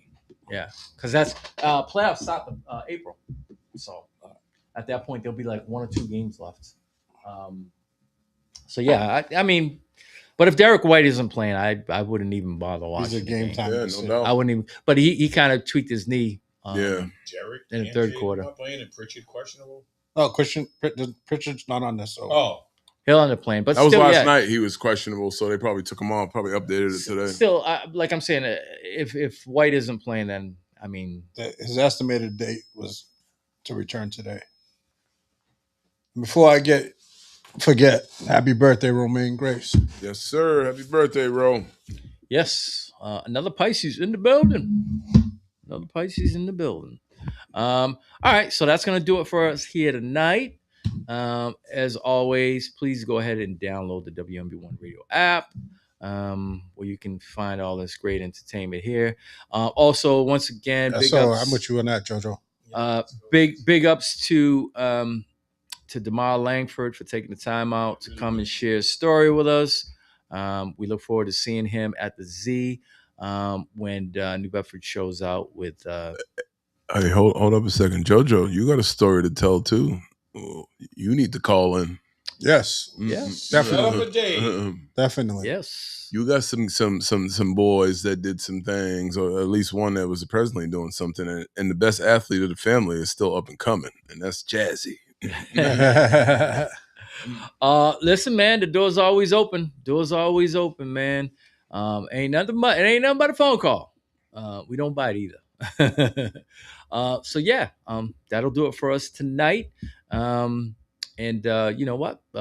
Tap in always every Thursday. We're here 6 to 8 p.m. All right. Peace, y'all. With that being said, we're out. Go ahead and go watch the Celtics. All right. Next week will be March Madness. That's right. We'll be back here next week, and we'll be talking about first day of the game. That's right. It'll be open. Well, actually, games will already been played. Yeah, they start at noon. Yeah. It's out at noon. These TVs got cable on them? You got Wi-Fi in here? Yes, yes. Yeah, sticks down. Oh, We can yes. watch it while we're in here. yeah. I'll put it on them. But like I said, we're out. Until next week, peace.